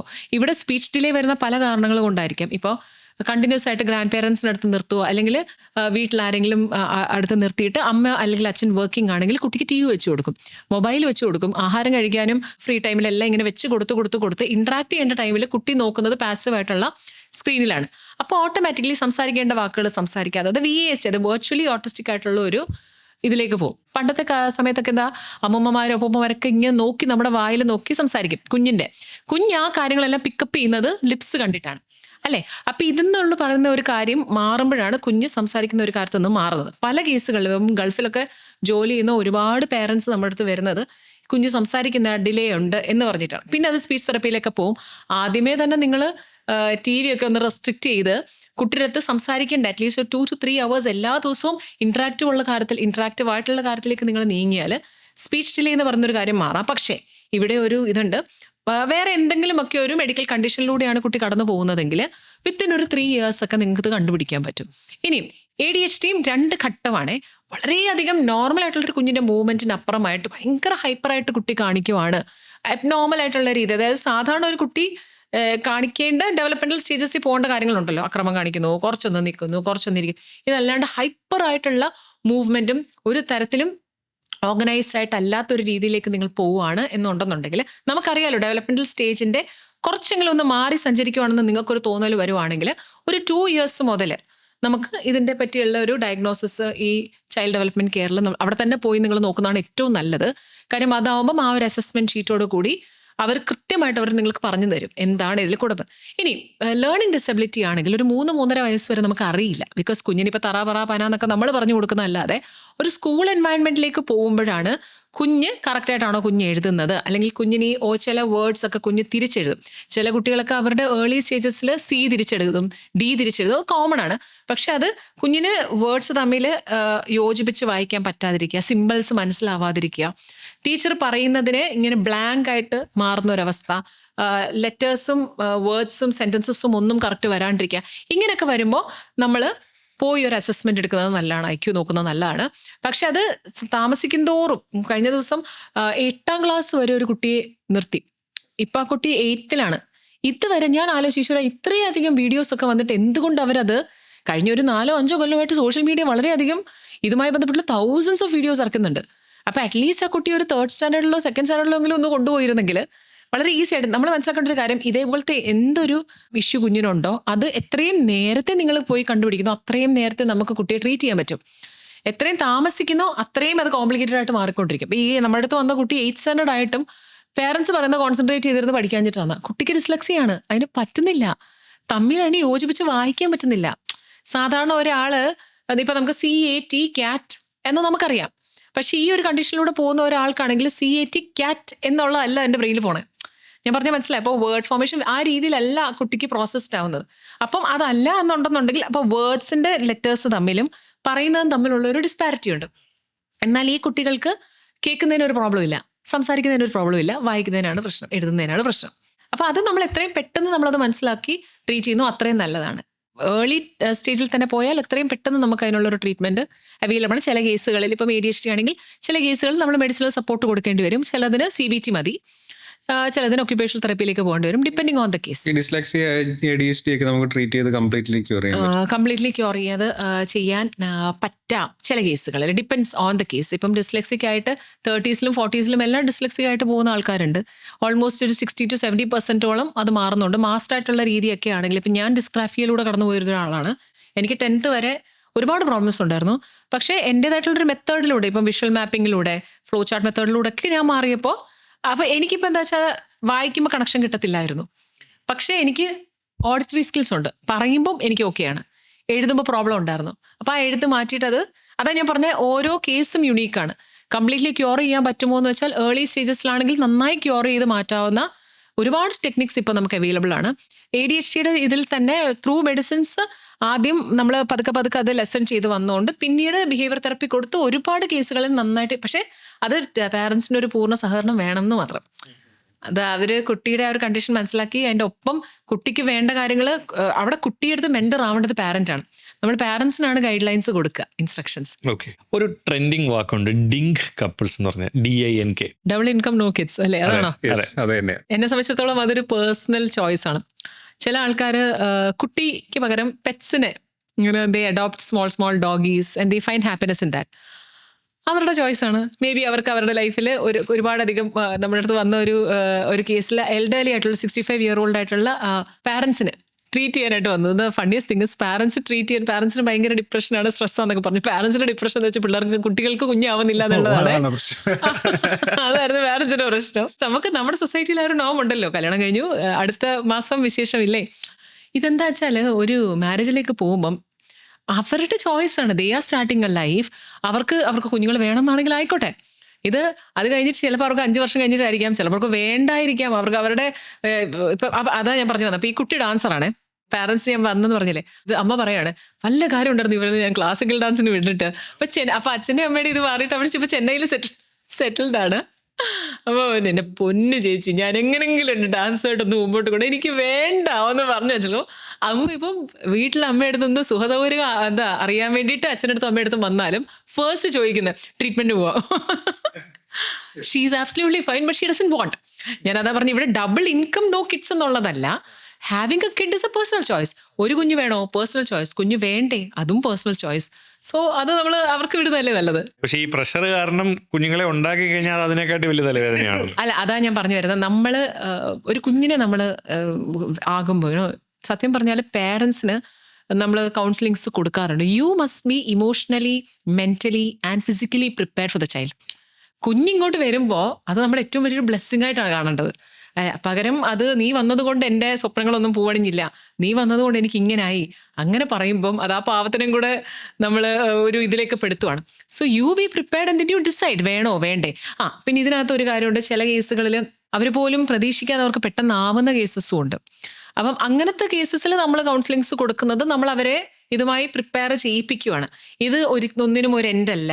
കുഞ്ഞുങ്ങളെ വെച്ചുകൊണ്ട് തന്നെ എത്രയോ പേര് അവരുടെ എല്ലാ ഡ്രീംസും പോവണിയുന്ന ആൾക്കാരുണ്ട് ഇല്ലേ. They are going for everything but at the same time they have the kids വിത്ത് ദം. അങ്ങനെയും ചെയ്യിക്കുന്നുണ്ട്. അപ്പോൾ കുഞ്ഞുങ്ങൾ വേണോ വേണ്ടെന്നൊക്കെ ഉള്ളത് I strongly feel it's A very personal choice. ഒരുപാട് കാര്യങ്ങൾ പാരന്റിങ്ങിനെ പറ്റിയും അതിലുപരി ഒരു റിലേഷൻഷിപ്പിനെ പറ്റിയൊക്കെ നമ്മൾ ഒരുപാട് സംസാരിച്ചു. ഒരുപാട് ഇൻഫർമേഷൻസ് നമുക്ക് കിട്ടി, ഒരുപാട് അവയർനെസ് പോലെ കുറേ കാര്യങ്ങൾ നമുക്ക് മനസ്സിലാക്കാനും പറ്റിയിട്ടുണ്ട്. Thank you so much for being part of 42 podcast. Thank you very much.